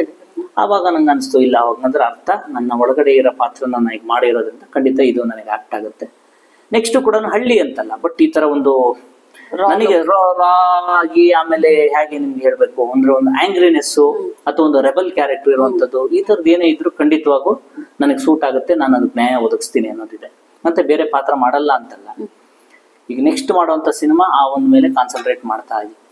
ಸೊ ಹೊಸ ಕಥೆಗಳು ಬರ್ತಾ ಇದೆಯಾ ನಿಮ್ಮ ಈಗ ಕೆರೆಬೇಟೆ ನೋಡಿದ ನಂತರ ಇವಾಗ ಒಂದಷ್ಟು ಜನರು ಅಪ್ರೋಚ್ ಮಾಡೋದು ಬಿಕಾಸ್ ಆಸ್ ಅ ಹೀರೋ ನೀವು ಪರ್ಫಾರ್ಮ್ ಮಾಡಿದ್ದೀರಾ ಅಂಡ್ ಸಿನಿಮಾ ಹೆಸರು ಮಾಡಿದ್ದು ಪ್ರತಿಷ್ಠಿತ ಒಂದು ಇಂಟರ್ನ್ಯಾಷನಲ್ ಬಿಸ್ನೆಸ್ ಆಗಿದೆ. ಸೊ ಹಾಗಾಗಿ ಅಪ್ರೋಚ್ ಮಾಡ್ತಾ ಇದ್ದಾರಾ ಕತೆ ಕೇಳಿ ಸರ್ ಮಾಡಿ ಸರ್ ಒಂದು ಹೀರೋ ಕ್ಯಾರೆಕ್ಟರ್ ಮಾಡಿ ಒಂದು ಅಥವಾ ಪ್ರೊಡ್ಯೂಸ್ ಮಾಡಿ ಅಂತ ಅಪ್ರೋಚ್ ಮಾಡ್ತಿದ್ದಾರಾ? ಇದು ಬರುತ್ತೆ ನೋಡಿ, ಪ್ರೊಡ್ಯೂಸ್ ಮಾಡಿ ಅಂತ ಇಲ್ಲ. ನಮ್ಮ ಇಂಡಸ್ಟ್ರಿಯಲ್ಲಿ ಹೇಗೆ ಗೊತ್ತಾ ಮೇಡಮ್, ಇಲ್ಲಿ ಸಿನಿಮಾ ಎಷ್ಟು ಒಳ್ಳೆ ರೀತಿಯಲ್ಲಿ ಮಾಡ್ತೀವಿ ಅಥವಾ ಇನ್ನೊಂದು ಅವೆಲ್ಲವನ್ನು ಮೀರಿ ನಿಮ್ಮನ್ನ ನೀವು ಪ್ರಮೋಟ್ ಮಾಡ್ಕೊಳ್ಳೋದು, ನಿಮ್ಮನ್ನ ನೀವು ಮಾರ್ಕೆಟ್ ಮಾಡ್ಕೊಳ್ಳೋ ಸ್ಟ್ರಾಟಜಿ ಇದೆಯಲ್ಲ, ಅದು ತುಂಬಾ ಇಂಪಾರ್ಟೆಂಟ್. ಇಲ್ಲಿ ನಮ್ಗೆ ಏನಾಗುತ್ತೆ ಅಂದ್ರೆ ಹೀರೋ ಆಗಿ ಪ್ರೊಡ್ಯೂಸರ್ ಆಗಿ ಈ ಒಂದು ಜಂಜಾಟದಲ್ಲಿ 7-8 ತಿಂಗಳು ಕಳೆದು ಬಿಡ್ತೀವಿ ಸಿನಿಮಾ ಬಿಸ್ನೆಸ್ ಮಾಡೋದು. ಇನ್ನೊಂದು ನಮಗೆ ಪ್ರಮೋಟ್ ಮಾಡ್ಕೊಳ್ಳೋದಕ್ಕೆ ನನಗಂತೂ ಪರ್ಟಿಕ್ಯುಲರ್ ಆಗಿ ಅಷ್ಟು ಬರಲ್ಲ. ಅಂದ್ರೆ ನಾನೇ ಹೋಗಿ ನಮ್ಮ ಸಿನಿಮಾ ಹಾಗೆ ಹೀಗೆ ಅಥವಾ ಇನ್ಯಾವುದೋ ಒಂದು ಕಾರ್ಯಕ್ರಮ ನಡೆಯುತ್ತೆ, ಸಿನಿಮಾದವ್ರದ್ದು ಏನೇನೋ ಒಂದು ಸುಮ್ಮನೆ ಎಲ್ಲೋ ಒಂದ್ ಏನೋ ಕಾರ್ಯಕ್ರಮ ನಡೀತೆ, ನಂಗೆ ಸಂಬಂಧವೇ ಇರಲ್ಲ, ನನ್ನನ್ನು ಕರೆದೇ ಇರಲ್ಲ, ಆದ್ರೂ ಕೂಡ ನಾನು ಹೋಗೋದು ಅಥವಾ ಇನ್ನೆಲ್ಲೆಲ್ಲೆಲ್ಲೋ ಆ ಥರದ್ದೆಲ್ಲ ನನಗೆ ಬೇಸಿಕಲಿ ಬರಲ್ಲ. ಹಾಗಾಗಿ ಅತಿ ಆ ಒಂದು ಮಿಂಗಲ್ಲು ಅಥವಾ ಇನ್ನೊಂದು ಕಡಿಮೆ ಇರೋದ್ರಿಂದ ನಾವು ಅನ್ಕೊಂಡಷ್ಟು ಸಿನಿಮಾಗಳು ಪಟ್ಟು ನಮಗೆ ಬರದೇ ಇರ್ಬೋದು. ಆದ್ರೆ ನನ್ನನ್ನು ಅಪ್ರೋಚ್ ಮಾಡುವಂಥವ್ರು ಒಂದೊಂದು ಇಂಡಸ್ಟ್ರಿ ಒಳಗಡೆ ಹೇಗಿದ್ದಾರೆ ಅಂದ್ರೆ, ಗೌರಿ ಅನ್ನೋನು ಖಂಡಿತವಾಗೂ ಸಿನಿಮಾ ಮಾಡೋದಕ್ಕೆ ಅಂತ ನಿಂತ್ರೆ ಒಂದು ಒಳ್ಳೆ ಸಿನಿಮಾ ಮಾಡ್ತಾನೆ, 100% ಜೊತೆಯಾಗಿ ನಿಲ್ತಾನೆ ಅನ್ನೋದಿದೆ. ಆಮೇಲೆ ಬರೀ ಹೀರೋ ಆಗಷ್ಟೇ ಅಂತಲ್ಲ, ನಾನು ಆಸ್ ಎ ಸಿನಿಮಾ ಒಂದು ಪ್ರೊಡ್ಯೂಸರ್ಗೆ ಹೆಗಲಾಗಿ ನಿಂತು ರಿಲೀಸ್ ತನಕ ಏನೇನು ನಾನು ಈ ಸಿನಿಮಾಗಳಲ್ಲಿ ನನ್ನಲ್ಲಿ ಏನೇನು ಕಲ್ತಿದ್ದೀನಲ್ವ ಅದನ್ನೆಲ್ಲನೂ ಅವ್ರ ಜೊತೆಗೂ ಕೂಡ ಶೇರ್ ಮಾಡಿಕೊಂಡು ಒಂದು ಗೆಲ್ಲ ಅಂತ ಸಿನಿಮಾ ಮಾಡೋದಕ್ಕೆ ಏನ್ ಬೇಕು ಆ ಪ್ರಯತ್ನ ಮಾಡಿದ್ದೀನಿ. ಆ ಥರ ಆಫರ್ಗಳು ಬಂದಿದೆ, ಒಂದಿಷ್ಟು ಕಥೆಗಳು ಓಕೆ ಆಗಿದೆ, ಇನ್ನೊಂದಾಗಿದೆ. ಆದ್ರೆ ನನ್ಗೆ ಈಗ ಹೇಗಿದೆ ಅಂದ್ರೆ, ಈಗ ಸಿನಿಮಾ ಮಾಡಿದ್ರೆ ನೆಕ್ಸ್ಟ್ ಕೆರೆಬೇಟೆಯಿಂದ ನೆಕ್ಸ್ಟ್ ಅಂತದ್ದು ಏನಾದ್ರು ಮಾಡಬೇಕು. ಹೌದು, ಅದು ಬಜೆಟ್ ವೈಸ್ ಅಲ್ಲೇ ಇರ್ಬೋದು ಅಥವಾ ನಿಮ್ಗೆ ಏನು ಸ್ಕೇಲ್ ಅಲ್ಲಿ ಇವತ್ತು ಎಷ್ಟು ಒಳ್ಳೆ ಸಿನಿಮಾ ಮಾಡ್ತೀವಿ ಅನ್ನೋದು ಎಷ್ಟು ಇಂಪಾರ್ಟೆಂಟು, ಅದ್ರ ಅಷ್ಟೇ 10 ಪಟ್ಟು ಇಂಪಾರ್ಟೆಂಟು ಆ ಸ್ಕೇಲ್ ಅನ್ನೋದು, ಆ ಕ್ಯಾನ್ವಸ್ ಅನ್ನೋದು ಕೂಡ ಇಂಪಾರ್ಟೆಂಟ್. ಹೌದು, ನಿಮ್ಗೆ ಅದ್ಭುತವಾದ ಒಂದು ವಸ್ತು ನೀವು ತಯಾರು ಮಾಡಿ ಅದನ್ನ ಮಾರ್ಕೆಟ್ ಮಾಡುವಂತ ಸ್ಟ್ರಾಟಜಿ ಟೀಮ್ ಇರಬೇಕು. ಹೌದು. ಇವತ್ತು ಮುಂಚೆ ಎಲ್ಲ ಇತ್ತಲ್ವಾ ನಿಮ್ಗೆ ಹೇಗೆ ಅಂತಂದ್ರೆ, ಸಿನಿಮಾ 2ನೇ ವಾರಕ್ಕೆ ಜನ ಬಂದ್ಬಿಡ್ತಾರೆ, 3ನೇ ವಾರಕ್ಕೆ ಬಂತು. ಈಗಲೂ ಪಾಪ ಸಿನಿಮಾ ಮಾಡೋರು ಎಷ್ಟೋ ಜನಕ್ಕೆ ಅದೇ ಕನ್ಸರ್ಟ್ ಪ್ರತಿ ಒಬ್ಬರಿಗೂ ಶುಕ್ರವಾರ ರಿಲೀಸ್ ಆದ ಪ್ರತಿ ಪ್ರೊಡ್ಯೂಸರ್ಗೂ, ಪ್ರತಿ ಡೈರೆಕ್ಟರ್ಗೂ, ಪ್ರತಿ ಹೀರೋಗೂ ಏನಿರುತ್ತೆ ಇನ್ಕ್ಲೂಡಿಂಗ್ ನನಗೂ ಕೂಡ, ಸಿನಿಮಾ ಶುಕ್ರವಾರ ಜನ ಬಂದಿಲ್ಲ, ಶನಿವಾರ ಭಾನುವಾರ ಪಿಕಪ್ ಆಗೋಗ್ಬಿಡುತ್ತೆ. ಸೋಮವಾರದಿಂದ ಎಲ್ಲರ ಜೊತೆಗಿದ್ದಾರೆ ಹಂಗೆ ಹೇಳ್ತಾರೆ, ಮುಂಗಾರು ಮಳೆ ಎಲ್ಲ ಹೆಂಗೆ ಗೊತ್ತಾ ನಿನಗೆ, ಫಸ್ಟ್ 15 ದಿವಸ ಜನ ಇದ್ದಿಲ್ಲ, ಯಾ ಕಾಲ ಮುಗ್ದೋಗಿದೆ. ಏನು ಬಂದ್ರು ಶುಕ್ರವಾರ ಫಾರ್ನಿಂಗ್ ಶೋನೇ ಬರ್ಬೇಕು, ಅಲ್ಲ 1:15 ಬರ್ಬೇಕು ಜನ. ಅದಾದ್ಮೇಲೆ ಸಿನಿಮಾ ಇಲ್ಲ, ನಿಲ್ಸಲ್ಲ ಯಾರು. ಹೌದು, ನೀವ್ ನಿಲ್ಸ್ತೀವಿ ಅಂತ ಅಂದ್ರೆ 15 ದಿವಸ ಥಿಯೇಟರ್ ಅಲ್ಲಿ ಸಿನಿಮಾ ಇಡ್ತೀವಿ ಅಂದ್ರೆ ಜನ ಯಾರು ಬರಲ್ಲ. ಇಮಿಡಿಯೇಟ್ ರಿಪೋರ್ಟ್ ಬಂದ್ಬಿಡುತ್ತೆ, ರಿವ್ಯೂ ಬಂದ್ಬಿಡುತ್ತೆ. ಕರೆಕ್ಟ್ ಅಲ್ವಾ? ಆ ತರದ್ದು ಯಾವುದು ಇದಿಲ್ಲ. ಬಟ್ ಹಾಗಾಗಿ ಆ ಒಂದು ಕ್ಯಾನ್ವಸ್ ಅಲ್ಲಿ 1 ವಾರಕ್ಕೆ 10 ದಿವಸಕ್ಕೆ ನಾವೀಗ ಸಿನಿಮಾ ಮಾಡ್ಬೇಕು, ಅಷ್ಟಕ್ಕೆ ಮಾಡ್ಬೇಕು. ಅಷ್ಟರಲ್ಲೇ ಬಿಸ್ನೆಸ್ ಮಾಡುವಂತ ಸಿನಿಮಾನ ಕೋಟ್ಯಾಂತರ ರೂಪಾಯಿ ಬಿಸ್ನೆಸ್ ಅಲ್ಲೇ ಮಾಡುವಂತದನ್ನೇ ಟ್ರೈ ಮಾಡ್ಬೇಕು. ಹಾಗಾಗಿ ಆ ಕ್ಯಾನ್ವಸ್ ಇಂಪಾರ್ಟೆಂಟ್ ಆಗುತ್ತೆ. ಡೈರೆಕ್ಟರ್ ಆದಂತವ್ರು ಕೂಡ ಆ ತರದೊಂದು, ಅಂದ್ರೆ ಇವತ್ತು ಕತೆ ಬರೀ ಕರ್ನಾಟಕಕ್ಕೆ, ನಾವು ಕರ್ನಾಟಕಕ್ಕೆ ಅಷ್ಟೇ ಆಗಲ್ವಲ್ಲ, ಇಲ್ಲಿಗೆ ಅಂತಾನೆ ನಾವು ಮಾಡಿದ್ರು ಅದು ಚೆನ್ನಾಗಾಯ್ತು ಅಂತ ಅಂದ್ರೆ ಇಮಿಡಿಯೇಟ್ 1 ವಾರದಲ್ಲಿ ಡಬ್ ಮಾಡಿ ಬೇರೆ ಬೇರೆ ಭಾಷೆಯಲ್ಲೂ ಕೂಡ, ಅಂದ್ರೆ ಇಂಡಿಯನ್ ರೇಂಜ್, ಇಂಡಿಯನ್ ಕ್ವಾಲಿಟಿ ನಾವು ಸಿನಿಮಾ ಮಾಡ್ಬೇಕು. ನೀವು ಯಾವ ಬಜೆಟ್ ಎಲ್ಲಾರು ಮಾಡಿ, ನೀವು 20 ಕೋಟಿ ರೂಪಾಯಿ ಖರ್ಚಾಗುವಂತ ಕಥೆನ ಆಯ್ಕೆ ಮಾಡ್ಕೊಂಡು 3 ಕೋಟಿಲಿ ಮಾಡಿದ್ರೆ ಏನು ಉಪಯೋಗ ಇಲ್ಲ. ನೀವು 1 ಕೋಟಿ ರೂಪಾಯಿ ಖರ್ಚಾಗಂತ ಕಥೆನೇ ಆಯ್ಕೆ ಮಾಡ್ಕೊಳ್ಳಿ, ಆ 1 ಕೋಟಿನ 1 ಕೋಟಿ ಲೆವೆಲ್ಗೆ ಮಾಡಿ ಸಿನಿಮಾ. ಆ ತರ ಕಥೆನ ಈಗ ಎಷ್ಟೋ ಜನ ಮಾಡ್ತಾರೆ, ಕತೆ ಮಾತ್ರ ಕೇಳಿದ್ರೆ ಗೊತ್ತಾಗುತ್ತೆ, ಇದಕ್ಕೊಂದು 15 ಕೋಟಿ ರೂಪಾಯಿ ಬೇಕು, ಇಲ್ಲ 5 ಕೋಟಿ ಬೇಕು, 6 ಕೋಟಿ ಬೇಕು ಬಜೆಟ್ ಅಂತ ಗೊತ್ತಿರುತ್ತೆ. ಆದ್ರೆ ಅದನ್ನ 1 ಕೋಟಿಲಿ ಮಾಡಿದ್ರೆ ಏನಾಗುತ್ತೆ ಹೇಳಿ? ಅಷ್ಟಿದೆ ಸರ್. ಈಗ ನಾನು ನೀವು ಥಿಯೇಟರ್ ವಿಚಾರ ಈ 15 ಡೇಸ್ 10 ದಿನದ ಸೀಮಿತಗಳ ಬಗ್ಗೆ ಮಾತಾಡಿದ ಕಾರಣ ನನ್ನ ಅಭಿಪ್ರಾಯ ಹೇಳಿದೆ, ಕೆಲವು 100 ನನ್ಗೆ ಅನ್ಸಿದ್ದು ಕರೆಕ್ಟ್ ಪ್ರಸ್ತುತ ಪರಿಸ್ಥಿತಿ ಅದೇ. ಅದಕ್ಕೆ ನಾನು ನಿಮ್ಮನ್ನು ಕೇಳ್ತಾ ಇರೋದು, ನಿಮ್ಮ ಕೆರೆಬೇಟೆ ರಿಲೀಸ್ ಆದ ಟೈಮ್ ಅಲ್ಲಿ ನಿಮಗೆ ಶೋ ಟೈಮ್ ಅಲ್ಲಿ ಅಥವಾ ಥಿಯೇಟರ್ ಅವೈಲೇಬಿಲಿಟಿಯಲ್ಲಿ ಏನಾದ್ರು ಸಮಸ್ಯೆ ಆಗಿತ್ತಾ? ನೀವ್ ಅನ್ಕೊಂಡ ಹಾಗೆ ಈಗ ಶೋ ಟೈಮ್ ಸಿಗೋದ ಇರಬಹುದು. ನನ್ಗೆ ಸಿನಿಮಾ ಟೈಮಲ್ಲಿ ಏನಾಯ್ತು ಗೊತ್ತಾ, ನಂದು ಒಂದು ದೊಡ್ಡ ತಪ್ಪಿದೆ. ನಾನು ಎಲೆಕ್ಷನ್, ಇನ್ನೊಂದು ಎಕ್ಸಾಮು, ಈ ತರದೆಲ್ಲಾ ಟೈಮಲ್ಲೂ ರಿಲೀಸ್ ಮಾಡಿದೆ ಸಿನಿಮಾನ. ಒಂದಿಷ್ಟು ಕಾಂಪಿಟೇಷನ್ ಇತ್ತು ಸಿನಿಮಾ ಬೇರೆ ಬೇರೆ ಭಾಷೆಗಳಲ್ಲಿ. ಆಮೇಲೆ ನಂಗೆ ಡಿಸ್ಟ್ರಿಬ್ಯೂಟರ್ ಬಂದು ಜಯಣ್ಣ ಇದ್ರು. ಥಿಯೇಟ್ರದ್ದು ನನಗೆ ಖಂಡಿತವಾಗೂ ಆ ತರ ಸಮಸ್ಯೆ ಆಗಿಲ್ಲ. ಕಾರಣ ಏನು ಅಂತಂದ್ರೆ, ಅಂತ ಅನ್ನೋ ತರ ಕಾಂಪಿಟೇಷನ್ ಸಿನಿಮಾ ಇರ್ಲಿಲ್ಲ ಕನ್ನಡದಲ್ಲಿ. ಅಂತ ಸಿನಿಮಾಗಳ ಕಾಂಪಿಟೇಷನ್ ಬಂದಿಲ್ಲ. ಅದು ರೈಟ್ ಟೈಮೇ ಅಲ್ಲ ಸಿನಿಮಾ ರಿಲೀಸ್ ಮಾಡೋದಕ್ಕೆ. ಅಂತ ರಾಂಗ್ ಟೈಮಲ್ಲಿ ನಾನೊಬ್ಬ ಸಿನಿಮಾನ ಇಲ್ಲ ಅಂದ್ರೆ ನಮಗೂ ಕೂಡ ಏನಾಗುತ್ತೆ, ನೆಕ್ಸ್ಟ್ ನಾವು ಸಿನಿಮಾ ರಿಲೀಸ್ ಮಾಡೋಣ ಅಂತಂದ್ರೆ ಅಯ್ಯೋ ಆ ಸಿನಿಮಾ ಬರುತ್ತೆ, ಈ ಸಿನಿಮಾ ಬರುತ್ತೆ, ನಾನು ಒಂದೊಂದ್ಸರಿ ಮಾತಾಡ್ತೀನಿ ಎಲ್ಲೆಲ್ಲೋ ಹೋಗ್ಬಿಡುತ್ತೆ. ನಮ್ಮಲ್ಲಿ ಏನಾಗಿದೆ ಅಂತ ಅಂದ್ರೆ ದಿಕ್ ತಪ್ಸೋದು. ಅಂದ್ರೆ ಯಾವತ್ತೋ ಬರೋ ಸಿನಿಮಾನ ಮುಂದಿನ ವಾರ ಬಂದ್ಬಿಡುತ್ತೆ, ಮುಂದಿನ ತಿಂಗಳು ಬಂದ್ಬಿಡುತ್ತೆ, ಯಾವ್ದೊಂದು ದೊಡ್ಡ ಸಿನಿಮಾ ಅಂತ ಅನ್ಕೊಳ್ಳಿ. ಸುಮ್ನೆ ಯಾರು ನಮ್ ತರ ಶ್ರಮ ವಹಿಸಿ ಸಿನಿಮಾ ಮಾಡಿರ್ತಾರೆ. ಡೇಟ್ ಅನ್ನ ಮುಂಚಿತವಾಗಿ ಅನೌನ್ಸ್ ಮಾಡೋದಕ್ಕೆ ನಿಮಗೆ ಆಗಲ್ಲ. ಅನೌನ್ಸ್ ಮಾಡ್ದ ಅಂತಂದ್ರೆ ಇನ್ಯಾರೋ ಬಂದ್ಬಿಟ್ರೆ ದೊಡ್ಡ ಸಿನಿಮಾ ಅಂತ. ಈ ದೊಡ್ಡ ಸಿನಿಮಾ ಅಂತ ಏನ್ ಹೇಳ್ಕೊಂಡ್ ಬರ್ತಾರಲ್ಲ, ಇವ್ರುಗಳು ಬರೋದು ಯಾವ್ದೋ ಕಾಲಕ್ಕೆ, ಯಾವ್ದೋ ತಿಂಗಳುಗಳ ನಂತರ. ಆದ್ರೆ ಮುಂಚೆಯಿಂದ ನಾವು ನಾಡ್ದು ಬಂದ್ಬಿಡ್ತಾರೆ, ಮುಂದಿನ ವಾರ ಬಂದ್ಬಿಡ್ತಾರೆ. ಹೀಗ್ ಮಾಡಿ ಎಷ್ಟೋ ಹೊಸ ಹೊಸ ಸಿನಿಮಾದವ್ರನ್ನ ದಿಕ್ಕೇ ತಪ್ಪಿಸ್ತಾರೆ. ಆ ದಿಕ್ ತಪ್ಸ್ ಹೆಂಗಾಗುತ್ತೆ ಅಂತಂದ್ರೆ ಪಾಪ ಅವ್ರು ಪ್ರಮೋಷನ್ ಮಾಡ್ಕೊಳ್ಳೋದಿಕ್ಕಾಗಲ್ಲ. ಈ ತರದ್ದೆಲ್ಲ ಆಗಿ ಏನು ಈ ಕೇವಲ 1 ವಾರ 2 ವಾರದಲ್ಲಿ ಏನ್ ನಿಮ್ ಸಿನಿಮಾ ಪ್ರಮೋಟ್ ಮಾಡಕ್ಕಾಗತ್ತೆ? ಒಬ್ಬ ದೊಡ್ಡ ಸ್ಟಾರ್ ಆದ್ರೆ 1 ವಾರದಲ್ಲಿ ಒಂದು ಕಂಟೆಂಟ್ ನೀವು ಪ್ರಮೋಷನ್ ಕೊಟ್ಟರು ಸಾಕು, ಅವ್ನಿಗೆಲ್ಲ ಪೇಪರ್ನವ್ರು ಹಾಕ್ತಾರೆ, ಟಿವಿ ಅವ್ರು ಹಾಕ್ತಾರೆ, ಒಂದು ಕಂಟೆಂಟ್ ಇರುತ್ತೆ. ಈಗ ಒಬ್ಬ ನಾರ್ಮಲ್ ಆಗಿ ಒಳ್ಳೆನೆ ಸಿನಿಮಾ ಮಾಡಿ ಅವ್ನಿಗೆ ಟೈಮೇ ನಿಮಗಿಲ್ಲ, ಬರೀ 1 ವಾರದೊಳಗೆ ಅಂತ ಯಾವ ಟಿವಿ ಚಾನಲ್ ಯಾವ ಪತ್ರಿಕೆಯಲ್ಲಿ ನಿಮ್ಗೆ ಇಮಿಡಿಯೇಟ್ ಅವ್ನು ನ್ಯೂಸ್ ಆಗಿ ಹಾಕ್ತಾರೆ, ಎಷ್ಟೇ ಒಳ್ಳೆ ಸಿನಿಮಾ ಇರ್ಲಿ ಅಲ್ವಾ? ಹಾಗಾಗಿ ಇದೆಲ್ಲವೂ ಸ್ವಲ್ಪ ವ್ಯವಸ್ಥೆಯಲ್ಲಿ ಸ್ವಲ್ಪ ಬದಲಾವಣೆ ಆಗ್ಬೇಕು. ಇಂಥ ದಿವಸ ಬರ್ತೀಯ ಅಂತಂದ್ರೆ 1-2 ವಾರ ಗ್ರೇಸ್ ಪೀರಿಯಡ್ ಅಲ್ಲಿ ಅವ್ನ ಸಿನಿಮಾ ಬರ್ಬೇಕು. ಎಷ್ಟೇ ದೊಡ್ಡ ಸಿನಿಮಾ ಆಗಿರ್ಲಿ ಅದು. ಒಂದು ಸುಮ್ನೆ ಯಾರು ಬಂದು ದಿಕ್ ತಪ್ಪಿಸಬಾರ್ದು. ಒಂದು ಇದನ್ನ ಕೇಳಿದ್ರಿ ಮೇಡಮ್, ನನಗೆ ಅದೊಂದು ಸ್ವಲ್ಪ ಶೋ ಟೈಮ್ ಈಗ್ಲೂ ಅನ್ಸುತ್ತೆ. ಈಗ ಏನಾಗುತ್ತೆ ಅಂದ್ರೆ, ನೀವು ಮಧ್ಯಾಹ್ನ 3 ಗಂಟೆಗೋ ಆ ತರ ಒಂದು ಶೋಗೆ ಬಂದ್ರು ಓಕೆ, ಒಂದೊಂದ್ಸರಿ ಮಲಗೋದು, ನಿದ್ದೆ ಮಾಡುವಂತ ಟೈಮಿಂಗ್ಸ್. ಆಮೇಲೆ ಬೆಳಿಗ್ಗೆ 9 ಗಂಟೆಗೆ ಶೋ ಕೊಟ್ರೆ ಯಾರು ಬರ್ತಾರೆ ನಿಮ್ಗೆ? ಆಮೇಲೆ ನಿಮಗೆ ಕರೆಕ್ಟ್ ಶೋ ಟೈಮಿಂಗ್ಸ್ ಅಂತಾನೆ ಇದೆ. ಅಂದ್ರೆ ಸಿನಿಮಾ ನೋಡೋನಿಗೆ ಹೇಗಿರುತ್ತೆ ಅಂದ್ರೆ, ಬೆಳಿಗ್ಗೆ ಒಂದು 10:30 11 ಗಂಟೆ ನಂತರ ಇರುತ್ತೆ, ಮಧ್ಯಾಹ್ನ 1-2 ಗಂಟೆ, ಇಲ್ಲಾಂದ್ರೆ ಮಧ್ಯಾಹ್ನ ಊಟ ಗೀಟ ಮುಗಿಸಿ 1 ಗಂಟೆ ಮಲಗಿ 4 ಗಂಟೆ ನಂತರ ಇರುತ್ತೆ. ರಾತ್ರಿ ಏನೇ ಸಿನಿಮಾ ನೋಡಿದ್ರೆ 10:30 ಮನೆ ಬಂದ್ ಮಲಗಿ ಮರು ದಿವಸ ನಾನು ನನ್ನ ಕೆಲಸಕ್ಕೆ ಆರಾಮಾಗಿ ಹೋಗಂಗಿರ್ಬೇಕು. ನೀವು ರಾತ್ರಿ 10:45 ಶೋ ಕೊಟ್ರೆ ಮನೆಗೆ ಬರೋದು ರಾತ್ರಿ 1:30. ಫಸ್ಟ್ ಆಫ್ ಆಲ್ ಅಷ್ಟು ರಿಸ್ಕ್ ತಗೊಳ್ಳಲ್ಲ. ಅಂತದ್ರಲ್ಲಿ ಒಂದ್ ಸ್ವಲ್ಪ ವ್ಯತ್ಯಾಸ ಆಯ್ತು ಅನ್ಕೊಳ್ತೀನಿ. ಬಟ್ ಆದ್ರೆ ನನಗೆ 50 ದಿವಸದ ತನಕ ಸ್ಕ್ರೀನ್ಗಳಿತ್ತು. ನಾನು 50 ಡೇಸ್ ಕೂಡ ಸೆಲೆಬ್ರೇಷನ್ ಮಾಡಿದೆ. ಅದೊಂದು ವಿಚಾರದಲ್ಲಿ ನಾನು ಬೇರೆಯವ್ರು ಯಾರು ದೂರ್ತಾರಲ್ಲ, ನಂಗೆ ಥಿಯೇಟರ್ ಸಿಕ್ಕಿಲ್ಲ, ಇನ್ನೊಂದು ಸಿಕ್ಕಿಲ್ಲ ಅಂತ ಹೇಳಿಲ್ಲ. ಆಮೇಲೆ ನಾನು ಏನ್ ಮಾಡಿದೆ, 50 ದಿವಸದ ನಂತರ ಕೂಡ ಎಷ್ಟೋ ನಮ್ಮ ಕರ್ನಾಟಕದಲ್ಲಿ ಇರುವಂತ BC ಸೆಂಟರ್ ಥಿಯೇಟರ್ಗಳೆಲ್ಲ ನೋಡ್ರೆ ಎಷ್ಟು ಕೊಡ್ತೀರಾ, 5,000 ಕೊಡ್ತೀರಾ, 6,000 ಕೊಡ್ತೀರಾ, 10,000 ಕೊಡ್ತೀರಾ, ಕೊಡಿ, ನನ್ನ ಸಿನಿಮಾ ಇಂಥದ್ದೊಂದು ಕೆರೆಬೇಟೆ ಇತ್ತು ಅಂತನಾದ್ರೂ ಒಂದಿಷ್ಟು ಕಡೆಗೆ ರೀಚ್ ಮಾಡ್ಬೇಕು ಅಂತ ಹೇಳಿ ನಾನು 4ನೇ 5ನೇ ವಾರದಲ್ಲಿ ಕೂಡ ಡಿಸ್ಟ್ರಿಬ್ಯೂಟರ್ಗೆ ಹೇಳಿ, ಸರ್ ಏನು ಜಾಸ್ತಿ ತಗೊಳಕ್ ಹೋಗ್ಬೇಡಿ, ಸಿನಿಮಾ 1 ವಾರ ಓಡಿಸ್ಲಿ, ಅವ್ನು ಏನ್ ಬರುತ್ತೆ ಅವರೇ ತಗೊಳ್ಳಿ, ಅಂದ್ರೆ ಇಂಥ ಒಬ್ಬ ಹೀರೋ ಇದ್ದಾನೆ ಅನ್ನೋದಾದ್ರು ಒಂದಿಷ್ಟು ಅಫಿಷಿಯಲ್ಸ್ ಅಲ್ಲಿ ಗೊತ್ತಾಗ್ಲಿ. ಹೇಗಿತ್ತು ರೆಸ್ಪಾನ್ಸ್? ಚೆನ್ನಾಗಿ. ಅಂದ್ರೆ ಆ ಟೈಮ್ ಹೇಳಿದ್ನಲ್ಲ, ಎಲೆಕ್ಷನ್ ಬೇರೆ, ಪೀಕ್ MP ಎಲೆಕ್ಷನ್ ಕರೆಕ್ಟ್ ಆದ್ರೂ ಕೂಡ ಇತ್ತು. ನಾನು ಇರೋದ್ರಲ್ಲಿ ಒಂದು ಹಂತಕ್ಕೆ ನಾನು ಶೇರ್ ತೆಗೆದಿದ್ದೀನಿ ಥಿಯೇಟರ್. ಸೂಪರ್. ಸರ್, ಈಗ ಬೇರೆ ಲ್ಯಾಂಗ್ವೇಜ್ ಅಂತ ಆಫರ್ಸ್ ಬರ್ತಾ ಇದೆಯಾ? ಬಂದ್ರೆ ಮಾಡ್ತೀರಾ? ನನಗೆ ಇಲ್ಲೇ ಪಿಚ್ ಮಾಡ್ಕೊಳಕ್ಕಾಗಿಲ್ಲ ನನ್ನ ಯೋಗ್ಯತೆನ. ಅಂದ್ರೆ ಎಷ್ಟೋ ಜನ ಹೇಳ್ತಾರೆ, ಇವ್ರು ಇಷ್ಟು ಚೆನ್ನಾಗಿ ಆಕ್ಟ್ ಮಾಡಿ, ಇಷ್ಟೆಲ್ಲ ಮಾಡಿ, ಇಷ್ಟು ಒಳ್ಳೆ ಸಿನಿಮಾ ಮಾಡಿ, ಎಷ್ಟೋ ಜನ ನೀವು ಗೆದ್ದಿದ್ದೀರ್ಕಂಡ್ರಿ, ಅಷ್ಟು ದೊಡ್ಡ ಮಟ್ಟದಲ್ಲಿ ಗೆದ್ದಿದ್ದೀರ ಅಂತಾನೆ ಹೇಳ್ತಾರೆ. ಓಕೆ, ಅದು ಖುಷಿನೇ.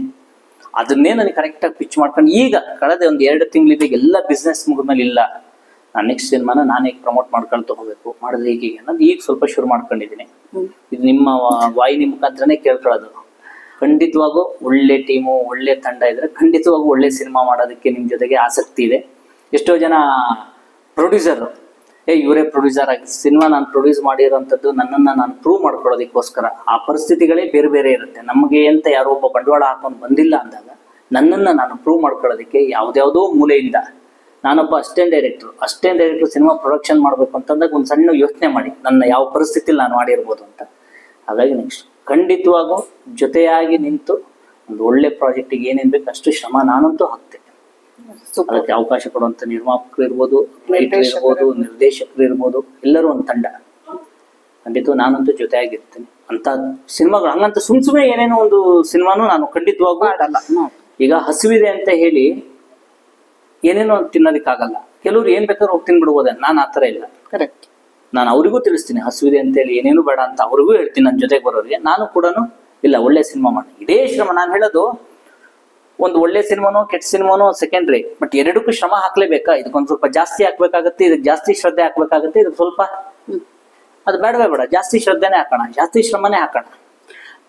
ಒಂದ್ ಮಾತಿದೆ ನಮ್ಮ ರೋಹಿತ್ ಸರ್ ಲಾಸ್ಟ್ ಇಂಟರ್ವ್ಯೂನಲ್ಲಿ, ಅಂದ್ರೆ ನಾವು ಪ್ರತಿ ಸತಿ ಮಾತಾಡ್ಬೇಕಾದ್ರೆ ಅವರೊಂದು ಮಾತು ಹೇಳ್ತಾರೆ, ಸಿನಿಮಾ ಬಜೆಟ್ ಕಡಿಮೆನೇ ಇರ್ಬೋದು, ಚಿಕ್ಕ ಸಿನಿಮಾ ಆದ್ರೂ ತೊಂದರೆ ಇಲ್ಲ, ಬಟ್ ಸಿನಿಮಾ ಒಳ್ಳೇದಿರ್ಬೇಕು ಅಂತ ಹೇಳ್ಕೊಂಡು. ನಿಮ್ ಇಂಟೆನ್ಷನ್ ಅದೇ ತಾನೆ, ಒಳ್ಳೆ ಪ್ರಾಜೆಕ್ಟ್, ಒಳ್ಳೆ ಪ್ರೊಡಕ್ಷನ್ ಹೌಸ್, ಒಳ್ಳೆ ಕತೆ, ಅದಕ್ಕೆ ಏನ್ ಶ್ರಮ ಬೇಕು ಅದು ಖಂಡಿತ. ಆಮೇಲೆ ಪ್ರಮೋಷನ್ ಅನ್ನೋದು ಇದನ್ನೇ ಹೇಳ್ತೀನಿ ಮೇಡಮ್. ನಿಮ್ಮಲ್ಲಿ ಒಂದು ಅಮೃತ ತಯಾರಾಗಿದೆ ಅಂತ ಅನ್ಕೊಳ್ಳಿ, ಅದು ಅಮೃತ ಅಂತ ಹೊರಗಡೆ ಜನಕ್ಕೆ ಮಾರ್ಕೆಟ್ ಆದ್ರೆ ಮಾತ್ರ ಅದು ಗೊತ್ತಾಗೋದು. ಇನ್ನೆಷ್ಟೋ ಜನ ಏನ್ ಮಾಡ್ತಾರೆ ಗೊತ್ತಾ, ವಿಷಾನೇ ತಯಾರು ಮಾಡ್ಕೊಂಡು ಇದೇ ಅಮೃತಾರಿ ಅಂತ ಹೇಳಿ ನಿಮ್ಗೆ ವಿಷಾನ ಅಮೃತನ ಅಂತ ಗೊತ್ತಾಗೋದ್ರೊಳಗೆ ಮಾರ್ಕೆಟ್ ಅಲ್ಲಿ ದುಡ್ಡು ಮಾಡ್ಕೊಂಡು ಹೋಗ್ತಾರೆ. ಅದು ಆಕ್ಚುಲಿ ಸ್ಟ್ರಾಟಜಿನ ಅವ್ರು ತಪ್ಪು ಅಂತಲ್ಲ. ಈಗ ನಾವೆಷ್ಟೇ ಒಳ್ಳೆ ಸಿನಿಮಾ ಮಾಡಲಿ, ಯಾವುದೇ ಬಜೆಟಲ್ಲಿ ಮಾಡಲಿ, ನಿಮಗೆ ಅದು ಪ್ರಮೋಷನ್ನು, ಆ ಸ್ಟ್ರಾಟಜಿ, ಜನಕ್ಕೊಂದು ಕ್ರೇಜ್ ಹುಟ್ಟಿಸಿಲ್ಲ ಅಂತ ಅಂದರೆ ನೀವೇನು ಮಾಡಿದರೂ ಉಪಯೋಗ ಇಲ್ಲ. ನಿಮ್ಗೆ ಅದಕ್ಕೇಂತ ಒಂದು ಬಂಡವಾಳ ಬೇಕು. ನಿಮಗೆ 1,000 ಜನ ತಲುಪ್ಸೋಕ್ಕೆ ಸುಮಾರಷ್ಟು ದುಡ್ಡು ಬೇಕಂತ ಹೇಳಿ ಕರ್ನಾಟಕದಲ್ಲಿ 7 ಕೋಟಿ ಜನ ಇದ್ದಾರೆ. 7 ಕೋಟಿ ಜನದಲ್ಲಿ 1 ಕೋಟಿ ಜನನಾರು ನಾವು ಟಾರ್ಗೆಟ್ ಮಾಡಿ, ಅಂದ್ರೆ ಸಿನಿಮಾ ಇಂಥವ್ರೇ ನೋಡ್ತಾರೆ ಅಂತ ಯಾರಿಗೂ ಗೊತ್ತಿಲ್ಲ. ನಾವು 7 ಕೋಟಿಲಿ 5 ಕೋಟಿ ಜನನಾರು ಟಾರ್ಗೆಟ್ ಮಾಡ್ಬೇಕು. ಅದ್ರಲ್ಲಿ ಯಾರೋ ಒಂದಿಷ್ಟು ಜನ ಬರ್ತಾರೆ. ಹೌದು. ಆ ಪಬ್ಲಿಸಿಟಿಗೆ ಅಂತ ನಿಮಗೊಂದು ಬೇಕೇ ಬೇಕಾ? ಅದಕ್ಕೆ ಅಂತ ಸ್ಟ್ರಾಟಜಿ ಮಾಡ್ಬೇಕಾ? ಅದೆಲ್ಲ ನೀವು ಮಾಡಿಲ್ಲ ಅಂತಂದ್ರೆ ಹಿಂಗ್ ಜನ ಬರ್ತಾರೆ. ಖಂಡಿತ. ಇದು ಆಕ್ಚುಲಿ ಒಳ್ಳೆ ಮಾತು. ಇವ್ ಸಿನಿಮಾ ಯಾವುದೇ ಪ್ರಾಡಕ್ಟ್, ಅದರಲ್ಲೂ ಸಿನಿಮಾ ರಂಗದಲ್ಲಂತೂ, ಬಿಕಾಸ್ ಸಿನಿಮಾ ಕಣ್ಣಿಗೆ ಕಾಣೋ ಪ್ರಾಡಕ್ಟ್ ಅಲ್ಲ, ಥಿಯೇಟರ್ ನಲ್ಲೇ ಹೋಗಿ ನೋಡಿದ್ರಾಗ ಗೊತ್ತಾಗೋದು ಈ ತರ ಸಿನಿಮಾ ಅಂತ. ಸೊ ಟ್ರೈಲರ್ ಇಂದ ಹಿಡಿದು ಮ್ಯೂಸಿಕ್ ಇಂದ ಹಿಡಿದು ಪ್ರತಿಯೊಂದು ವಿಚಾರವನ್ನ ಟೈಟಲ್ ಲಾಂಚ್ ಇಂದನೇ ಶುರು ಆಗ್ಬೇಕು ಪ್ರಮೋಷನ್ ಅನ್ನೊಂದು ಆಸ್ಪೆಕ್ಟ್. ಸೊ ಪ್ರಮೋಷನ್ ನೀವು ಹೇಳಿದಕ್ಕೆ ಹೇಳೋದು, ಒಬ್ಬ ನೀವು being a producer, actor, hero ಆದ ಕಾರಣ ಕೇಳ್ತಾ ಇರೋದು, ಒಂದು ಪ್ರೊಡಕ್ಷನ್ ಹೌಸ್ ಒಂದು ಸಂಸ್ಥೆಯಿಂದ ಒಂದು ಸಿನಿಮಾ, ಒಂದು ಮಿನಿಮಮ್ ಬಜೆಟ್ ನಲ್ಲಿ ಮಾಡಿದ ಸಿನಿಮಾಗೆ ಪ್ರಮೋಷನ್ಗೆ ಅಂತ ಆತ ಒಂದು ಎಷ್ಟು ಬಂಡವಾಳ ಇಡಬೇಕಾಗ್ಬಹುದು? ನನಗೆ ತಿಳಿದಾಗ ಮೇಡಮ್, ಇವತ್ತಿನ ಇದರಲ್ಲಿ ನಿಮಗೆ ಡಿಜಿಟಲ್ ಮಾರ್ಕೆಟ್, ಟಿವಿ, ಪೇಪರು, ಇವೆಂಟ್ಸ್ಗಳು, ಆಮೇಲೆ ಸಿನಿಮಾ ರಿಲೀಸು, ಈ ಥರದ್ದು ಎಲ್ಲವೂ ಇಟ್ಕೊಂಡ್ರೆ ನನ್ನ ಲೆಕ್ಕದಲ್ಲಿ ಕೆಲವರಿಗೆ ದೊಡ್ಡದು ಅನ್ಸ್ಬೋದು, ಇನ್ನು ಕೆಲವರಿಗೆ ಸಣ್ಣದು ಅನ್ಸ್ಬೋದು. ಈಗ ನಾನು ದೊಡ್ಡ ದೊಡ್ಡ ನಿರ್ಮಾಪಕರ ಹತ್ರ ಹೋದಾಗ ಅವರೊಂದು ಅಮೌಂಟ್ ಹೇಳಿರ್ತಾರೆ, ಇನ್ಯಾರೋ ಒಬ್ರು ಹೊಸಬ್ರು ಆ ಥರದ್ದು ಅಲ್ಲಿ ಬೇರೆ ಇರುತ್ತೆ. ಬಟ್ 1 ಕೋಟಿ ರೂಪಾಯಿ ಈಸಿ ಬೇಕು. ಒಂದು ಸಿನಿಮಾನ ನಿಮಗೆ ಕರ್ನಾಟಕದಲ್ಲಿ ಪ್ರಮೋಟ್ ಮಾಡಿ, ಸಿನಿಮಾ ಬಿಫೋರ್ ರಿಲೀಸ್ 75ರಿಂದ 80 ಲಕ್ಷ, ರಿಲೀಸ್ ಆದ್ಮೇಲೂ ಕೂಡ 15ರಿಂದ 20 ಲಕ್ಷ ಮಿನಿಮಮ್ 2 ವಾರಕ್ಕೆ ನೀವು ಇಟ್ಕೋಬೇಕು. ಪ್ರತಿಯೊಬ್ಬ ಸಿನಿಮಾ ರಿಲೀಸ್ ಆದವನಿಗೂ ಅವಾಗಲೇ ಹೇಳಿದ್ನಲ್ಲ ನಿಮ್ಗೆ, 2ನೇ ವಾರದಿಂದ ಪಿಕಪ್ ಆಗುತ್ತೆ ಕಣೋ, ಅದಾಗುತ್ತೋ ಬಿಡುತ್ತೋ, ಅದನ್ನಂತೂ ಜೊತೆಗಿದ್ದವ್ರು ಹೇಳ್ತಾನೆ ಇರ್ತಾರೆ. ಆಗೋದಕ್ಕೆ ಅಷ್ಟು ಸುಲಭ ಇಲ್ಲ ಮೇಡಮ್, ತುಂಬಾ ಕಷ್ಟ ಇದೆ, ಆಗಲ್ಲ ಅಂತ ಹೇಳೋದು ಹಾಗಿಲ್ಲ ಅದು. ಬಟ್ ಸಿನಿಮಾ ಆಸಕ್ತಿನೇ ಕಡಿಮೆ ಆಗಿದೆಯಲ್ಲ ಜನಕ್ಕೆ. ಸಿನಿಮಾ ಆಸಕ್ತಿನೇ ಕಡಿಮೆ ಆಗಿದೆ ಅಂತಂದ್ರೆ ನಿಮ್ಗೆ 1 ನಿಮಿಷ ಮೊಬೈಲ್ ಇಟ್ಕೊಳ್ತೀವಿ, ನೀವೇ ಬೇಕಾದ್ರೆ ಪರೀಕ್ಷೆ ಮಾಡಿ, ನಿಮಗೂ ಅದಾಗಿರುತ್ತೆ. ನೀವು ರಾತ್ರಿ 10ವರೆಗೆ ಮಲಗಬೇಕು, 1 ನಿಮಿಷ ಯಾರು ಮೆಸೇಜ್ ಮಾಡಿದಾರ ಅಂತ ಹಿಂಗ್ ಮೊಬೈಲ್ ತೆಗೆದು ಫೇಸ್ಬುಕ್ಕಿಗೂ ಇನ್ಸ್ಟಾಗ ನೀವು ಹೋದ್ರೆ ಒಂದ್ ಯಾವ್ದೋ ರೀಲ್ ಹಿಂಗ್ ಕಾಣುತ್ತೆ ನೋಡಿದ್ರೆ, ನಿಮ್ಗೆ ಆಮೇಲೆ ಹಿಂಗ್ ಗಡಿಯಾರ ಹಿಂಗ್ ನೋಡಿದ್ರೆ 11ವರೆ ಆಗಿರುತ್ತೆ. ನೋಡಿದ್ರೆ ಅಷ್ಟು ರೀಲ್ಗಳು ನೀವು ಮಿನಿಮಮ್ ಅಂತಂದ್ರೆ 50 ಕಂಟೆಂಟ್ ನೋಡಿರ್ತೀರ, ಅಷ್ಟು ಇಂಟ್ರೆಸ್ಟಿಂಗ್ ಆಗಿ ಬರುತ್ತೆ. ನೀವು ಯಾವ ಕೆಟಗರಿ ಅದ್ರಲ್ಲಿ ಇನ್ನಂಗೆ, ಈಗ ನೀವು ಆರ್ಟ್ ಸಿನಿಮಾ ನೋಡೋರು ಅಂತ ಅನ್ಕೊಳ್ಳಿ, ನೀವು ಆರ್ಟ್ ಸಿನಿಮಾ ನೋಡೋರು ಇನ್ನೊಂದು ಆರ್ಟ್ ಸಿನಿಮಾನ ಕಾಯ್ಬೇಕು, ಹುಡುಕ್ಬೇಕು, ಆ ಟೈಮ್ ಬರ್ಬೇಕು. ಮೊಬೈಲ್ ಆಗಲ್ವಲ್ಲ, ನೀವು ನಿಮ್ಮ ಇಂಟ್ರೆಸ್ಟ್ ಯಾವ್ದೋ ಒಂದು ಫ್ಯಾಷನ್ ಬಗ್ಗೆ ನೋಡ್ತಾ ಇದ್ದೀರಾ ಅಂತ ಅನ್ಕೊಳ್ಳಿ, ಒಂದು ಕಂಟೆಂಟ್ ನೋಡಿದ್ರೆ ಇಮಿಡಿಯೇಟ್ ಅದನ್ನೇ ತೋರಿಸುತ್ತೆ ನಿಮ್ಗೆ. ಆಗಿದ್ದಾಗ ಅಥವಾ ನೀವು ಒಬ್ರು ನಾಯಿ ಪ್ರೇಮಿ ಅಥವಾ ನೀವು ಇನ್ನೇನೋ ಒಂದು ಅದನ್ನ ತೋಡಿದ್ರೆ ಆ ತರದೇ 100 ತರ ತೋರಿಸುತ್ತದೆ. ಹಂಗೆ ಎಂಟರ್ಟೈನ್ಮೆಂಟ್ ಇದ್ದ ನಿಮ್ಗೆ ಸಿನಿಮಾಗ ಸುಲಭಕ್ಕೆ ಇಲ್ಲಿ ಬರ್ತಾರೆ.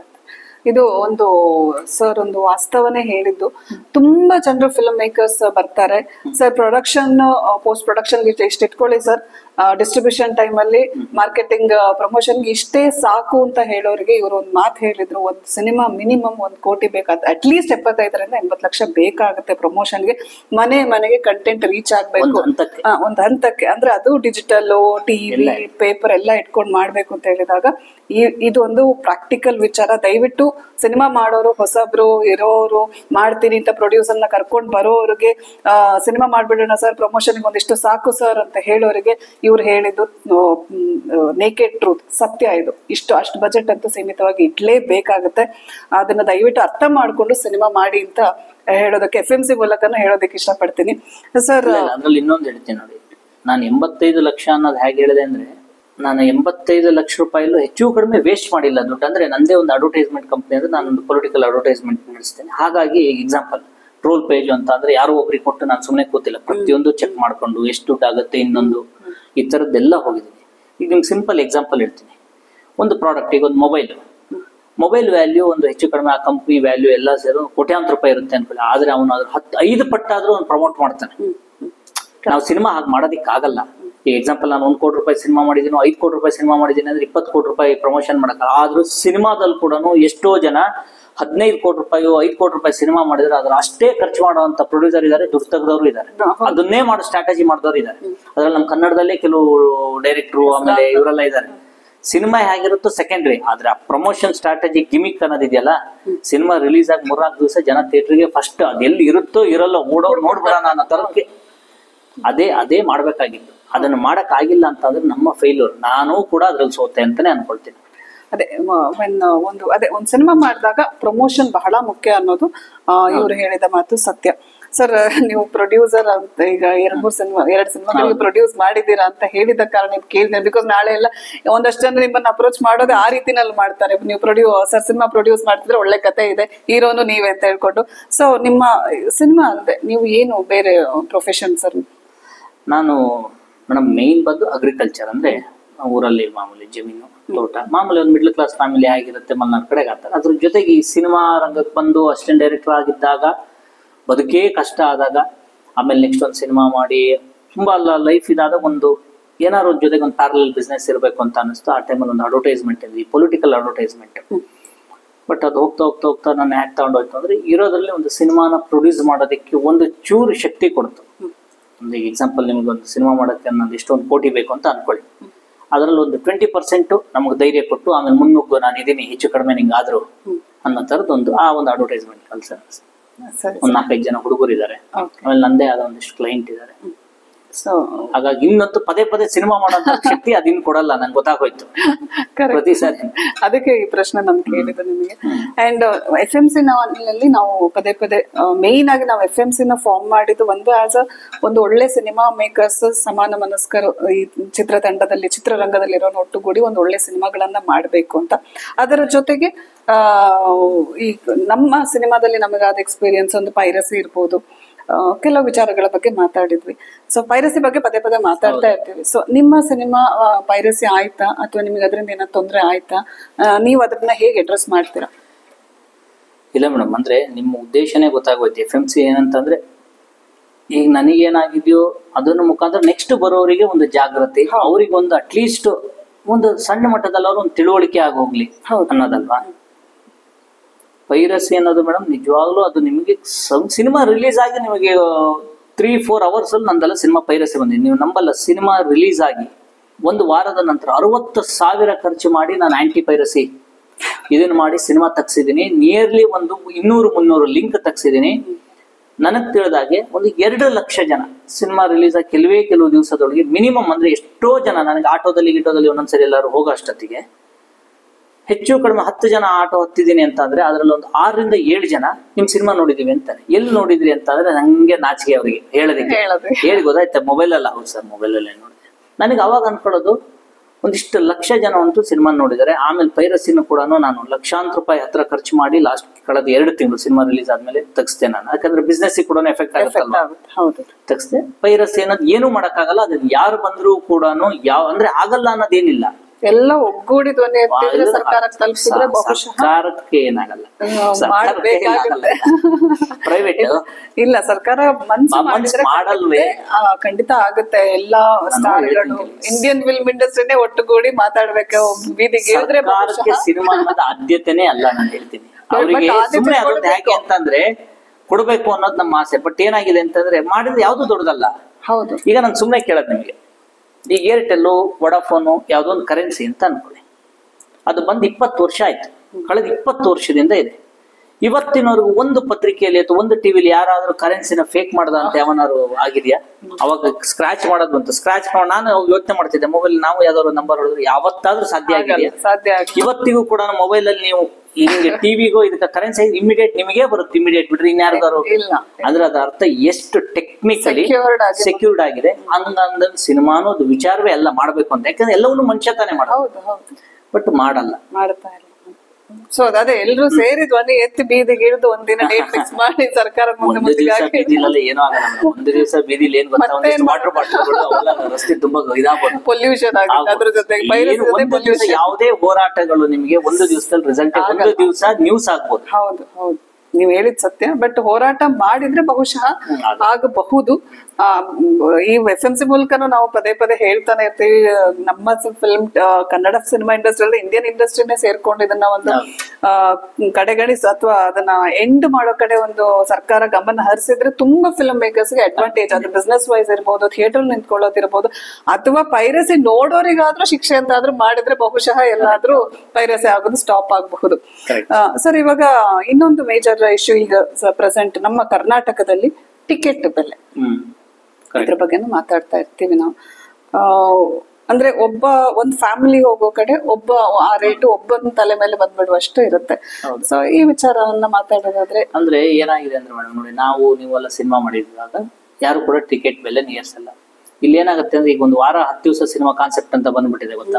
ಏನಿದ್ರೆ ಸಿನಿಮಾ ಅನ್ನೋದು 10-15 ದಿವಸದಲ್ಲಿ ದುಡ್ಡು ಎತ್ತಬೇಕು ಅಂತ ಈಗ ತುಂಬಾ ಕೋಟ್ಯಾಂತರ ರೂಪಾಯಿ ಬಂಡವಾಳ ಹಾಕೊಂಡವರು ಸಿನಿಮಾ ಟಿಕೆಟ್, ಅದು ಕರ್ನಾಟಕದಲ್ಲಿ ಮಾತ್ರ. ಎಸ್ಪೆಷಲಿ ನಾನೇ ಮೊನ್ನೆ ಒಂದು ಸಿನಿಮಾ ಟಿಕೆಟ್ ಬುಕ್ ಮಾಡಿದೆ, 1050 ರೂಪಾಯಿ ಆಯ್ತು 2 ಟಿಕೆಟ್. ನಾನ್ ಮತ್ತೇನ್ ಇದ್ರಲ್ಲಿ ಮಾಡೋ ರಿಕ್ಲೈನರ್ ಅದು ಮಾಡಿಲ್ಲ, ಅದ್ರ ನೆಕ್ಸ್ಟ್ ಅಲ್ಲಿ ಟಿಕೆಟ್ ಆಗಿತ್ತು. 1050 ರೂಪಾಯಿ ಅಂದ್ರೆ ಬುಕ್ ಮೈ ಶೋಗೆ ಒಂದ್ ಟಿಕೆಟ್ಗೆ 50 ರೂಪಾಯಿ 60 ರೂಪಾಯಿ ಹೋಗುತ್ತೆ. ಅದ್ರ ಜೊತೆಗೆ ಅವಾಗ ಯೋಚನೆ ಮಾಡಿದರೆ ಈ ತರ ಟಿಕೆಟ್ ಇವ್ರು ಹೇಳೋ ಲೆಕ್ಕದಲ್ಲಿ ಹೋದ್ರೆ 1 ಲಕ್ಷ ಜನ ಸಿನಿಮಾ ನೋಡಿದ್ರೆ ಇಂಟು 1,000 ರೂಪಾಯಿ ಅಂತಂದ್ರೆ ಎಷ್ಟಾಯ್ತ್ರಿ? 10 ಕೋಟಿ ಆಯ್ತು. ಬಟ್ ಎಲ್ಲಿ ಬರುತ್ತೆ 10 ಕೋಟಿ ಆಯ್ತು? 1 ಲಕ್ಷ ಇಂಟು 1000 ರೂಪಾಯಿ ಅಂದ್ರೆ ನಿಮಗೆ ನನಗೆ ತಿಳ್ದಂಗೆ 10 ಕೋಟಿ ಆಗುತ್ತೆ. ಎಲ್ಲಿ ಇದಾಗ್ತಿದೆ. ಬಟ್ ಅದೇನಾಗುತ್ತೆ ಅಂತ ನಿಜವಾಗ್ಲೂ ಸಿನಿಮಾ ನೋಡಕ್ ಒಬ್ಬ ಮಿಡ್ಲ್ ಕ್ಲಾಸ್ ಈಗ ಸಿಂಗಲ್ ಸ್ಕ್ರೀನ್ ಅಲ್ಲಿಗೆಲ್ಲ ಹೋಗೋದಕ್ಕಾಗಲ್ಲ. ಆ ಸಿಂಗಲ್ ಸ್ಕ್ರೀನ್ ಅಲ್ಲಿ ನೋಡೋ ಅಂತ ಮುಂಚೆ ಆಡಿಯನ್ಸ್ ಇದ್ರಲ್ಲ ಅವ್ರು ಕೂಡ ಮಾಲಿಗೆ ಬರ್ಬೇಕು. ನಿಮ್ಗೆ ಮಾಲಿಗೆ ಬಂದ್ರೆ ಹೆಚ್ಚು ಕಡಿಮೆ ಒಂದು 700-800 ಒಬ್ನಿಗೆ 500 ರೂಪಾಯಿ ಹತ್ರ 400 ರೂಪಾಯಿ ಖರ್ಚಾಗ್ಲಿ, ಅವ್ನು ಬರೋದು ಹೋಗೋದು ಎಲ್ಲ ಸೇರಿ ಒಂದು 500 ರೂಪಾಯಿ ಅಂತ ಇಲ್ಲಿ ಸಿನಿಮಾ ನೋಡಕ್ಕಾಗತ್ತ? ಅವ್ನು ಏನಕ್ಕೆ ಬರ್ತಾನೆ? ಅವಾಗ ಅವ್ನು ಏನ್ ಮಾಡ್ತಾನೆ ಗೊತ್ತ, ನೋಡ್ಬೇಕು ಅಂತ ಆಸಕ್ತಿ ಇದ್ರು ಮೊಬೈಲ್ ಅಲ್ಲಿ ಬಂದಾಗ ನೋಡೋಣ, ಇಲ್ಲ ಇನ್ಯಾರೋ ಒಬ್ಬ ಹೊರಟು ರೆಡಿಯಾಗಿ ನಿಂತಿದ್ರು ಕೂಡ ಇಲ್ಲ ನೀನ್ ಯಾಕೆ ಹೋಗ್ತೀಯ, ಟೆಲಿಗ್ರಾಮ್ ಅಲ್ಲಿ ಬಂದಿದೆ ತಡಿಯೋ, ಎಂತ 500 ರೂಪಾಯಿ ದುಡ್ಡು ಹಾಳು ಮಾಡ್ತೀಯ ಅಂದ್ರೆ ಅವ್ನು ಮೊಬೈಲ್ ಅಲ್ಲೇ ನೋಡ್ತಾರೆ. ಸೌಂಡ್ ಎಫೆಕ್ಟ್ ಅಲ್ಲ ಥಿಯೇಟರ್ ಅಲ್ಲೇ ಅಂತ ಇಲ್ಲ ಹೆಡ್ಫೋನ್ ಒಳ್ಳೆ ತಗೊಂಡಿದ್ದೀನಿ ನಾನು ಅಂತ ಅದರಲ್ಲೇ ಕೇಳಿಸ್ತೀನಿ ಅಂತ. ಬಟ್ ಇದಾಗುತ್ತೆ ಅಂದ್ರೆ ರೇಟ್ ಕಡಿಮೆ ಮಾಡ್ಬೇಕು, ಮಾಡಿದ್ರೆ ಖಂಡಿತ ಇದಾಗುತ್ತೆ ಅಂತ ಅನ್ಕೊಂಡಿದ್ದೀನಿ. ಅನುಕೂಲ ಅಂದ್ರೆ ಒಂದು ನಮ್ಮ ಥಿಯೇಟರ್ ಕಲ್ಚರ್ ಬರಬೇಕು ಅಂತ ಹೇಳಿದ್ರೆ ಆಡಿಯನ್ಸ್ ಮೇಲೆ ಹೊರೆ ಆಗ್ಬಾರ್ದು. ಒಂದು ಫ್ಯಾಮಿಲಿ ನೋಡುವಲ್ಲಿ ಒಬ್ನೇ ಹೋಗಿ ನೋಡ್ಕೊಂಡು ಬರೋ ಪ್ಲಾನ್ ಮಾಡುವಂತ ಒಂದು ಸಿಚುವೇಶನ್ ಬರೋ, ವಾರಕ್ಕೆ ಒಂದ್ಸತಿ ಸ್ಯಾಟರ್ಡೆ ಸಂಡೇ ಬಂತು ಅಂತ ಹೇಳಿದ್ರೆ ಥಿಯೇಟರ್ಗೆ ಹೋಗಿ ಸಿನಿಮಾ ನೋಡ್ತೀವಿ ಅನ್ನೋ ಮಟ್ಟಿಗೆ ಪ್ಲಾನ್ ಆಗೋ ರೀತಿನಲ್ಲಿ ಟಿಕೆಟ್ ದರನ ಇಟ್ರೆ ಬಹುಶಃ ಕರ್ನಾಟಕದಲ್ಲಿ ಥಿಯೇಟರ್ ಕಲ್ಚರ್ ಅನ್ನ ತುಂಬಾ ಏನು ಸಮಸ್ಯೆ ಅಂತ ಹೇಳ್ತಾರೆ ಆ ಸಮಸ್ಯೆ ಒಂದಷ್ಟು ಕಡಿಮೆ ಆಗಬಹುದು. ಆ ವಿಚಾರದಲ್ಲಿ FMC ಅಲ್ಲಿ ಈ ವಿಚಾರ ಬಗ್ಗೆ ಮಾತಾಡ್ತಾ ಇರ್ತೀವಿ. ಸರ್ ಜೊತೆ ಕಂಟಿನ್ಯೂ ಮಾಡೋದಾದ್ರೆ ಸರ್, ಇವಾಗ AI ಒಂದು ಹಾವಳಿ ಒಂದು ರೀತಿಯಲ್ಲಿ ಸಿನಿಮಾ ಇಂಡಸ್ಟ್ರಿಗೆ ಒಂದು ರೀತಿಯಲ್ಲಿ ಅಡ್ವಾಂಟೇಜ್ ಅಂದ್ರೆ CG ಗೀಜೆ ಅಥವಾ ಏನೋ ಒಂದು ಹಂತದ್ರಲ್ಲಿ ಓಕೆ, ಬಟ್ ಪಾತ್ರಗಳೇ AI ಮೂಲಕ ತಂದು ಬಿಟ್ರೆ ಅದೊಂದು ಹೊಡೆತ. ಅದರಲ್ಲೂ ಅದನ್ನೇ ಪ್ರಮೋಟ್ ಮಾಡೋ ಒಂದಷ್ಟು ಆಕ್ಟರ್ಗಳು ತಮ್ಮ ಮುಖ ಹಾಕೊಂಡು ಕುಣಿತಾರೆ ನೋಡಕ್ಕೂ ಆಗಲ್ಲ, ಬಹಳ ಕಷ್ಟ ಇದು. ಸೊ ಇದ್ರ ಬಗ್ಗೆ ಏನ್ ಹೇಳಿ? ಅದನ್ನೇ ಹೇಳಿದ್ನಲ್ಲ ಮೇಡಮ್, ಇನ್ನು 5 ವರ್ಷಕ್ಕೆ ನಿಮಗೆ ಸಾವಯವ ಕೃಷಿ ಮತ್ತೆ ಇದ್ರ ಬಗ್ಗೆ ಹೇಳಿದ್ನಲ್ಲ, ನೆಕ್ಸ್ಟ್ ಸಾವಯವ ಸಿನಿಮಾಗಳ ಬಗ್ಗೆ ಆರ್ಗ್ಯಾನಿಕ್ ಚಿತ್ರಗಳು ಅಂತ ಬಂದೇ ಬರುತ್ತೆ.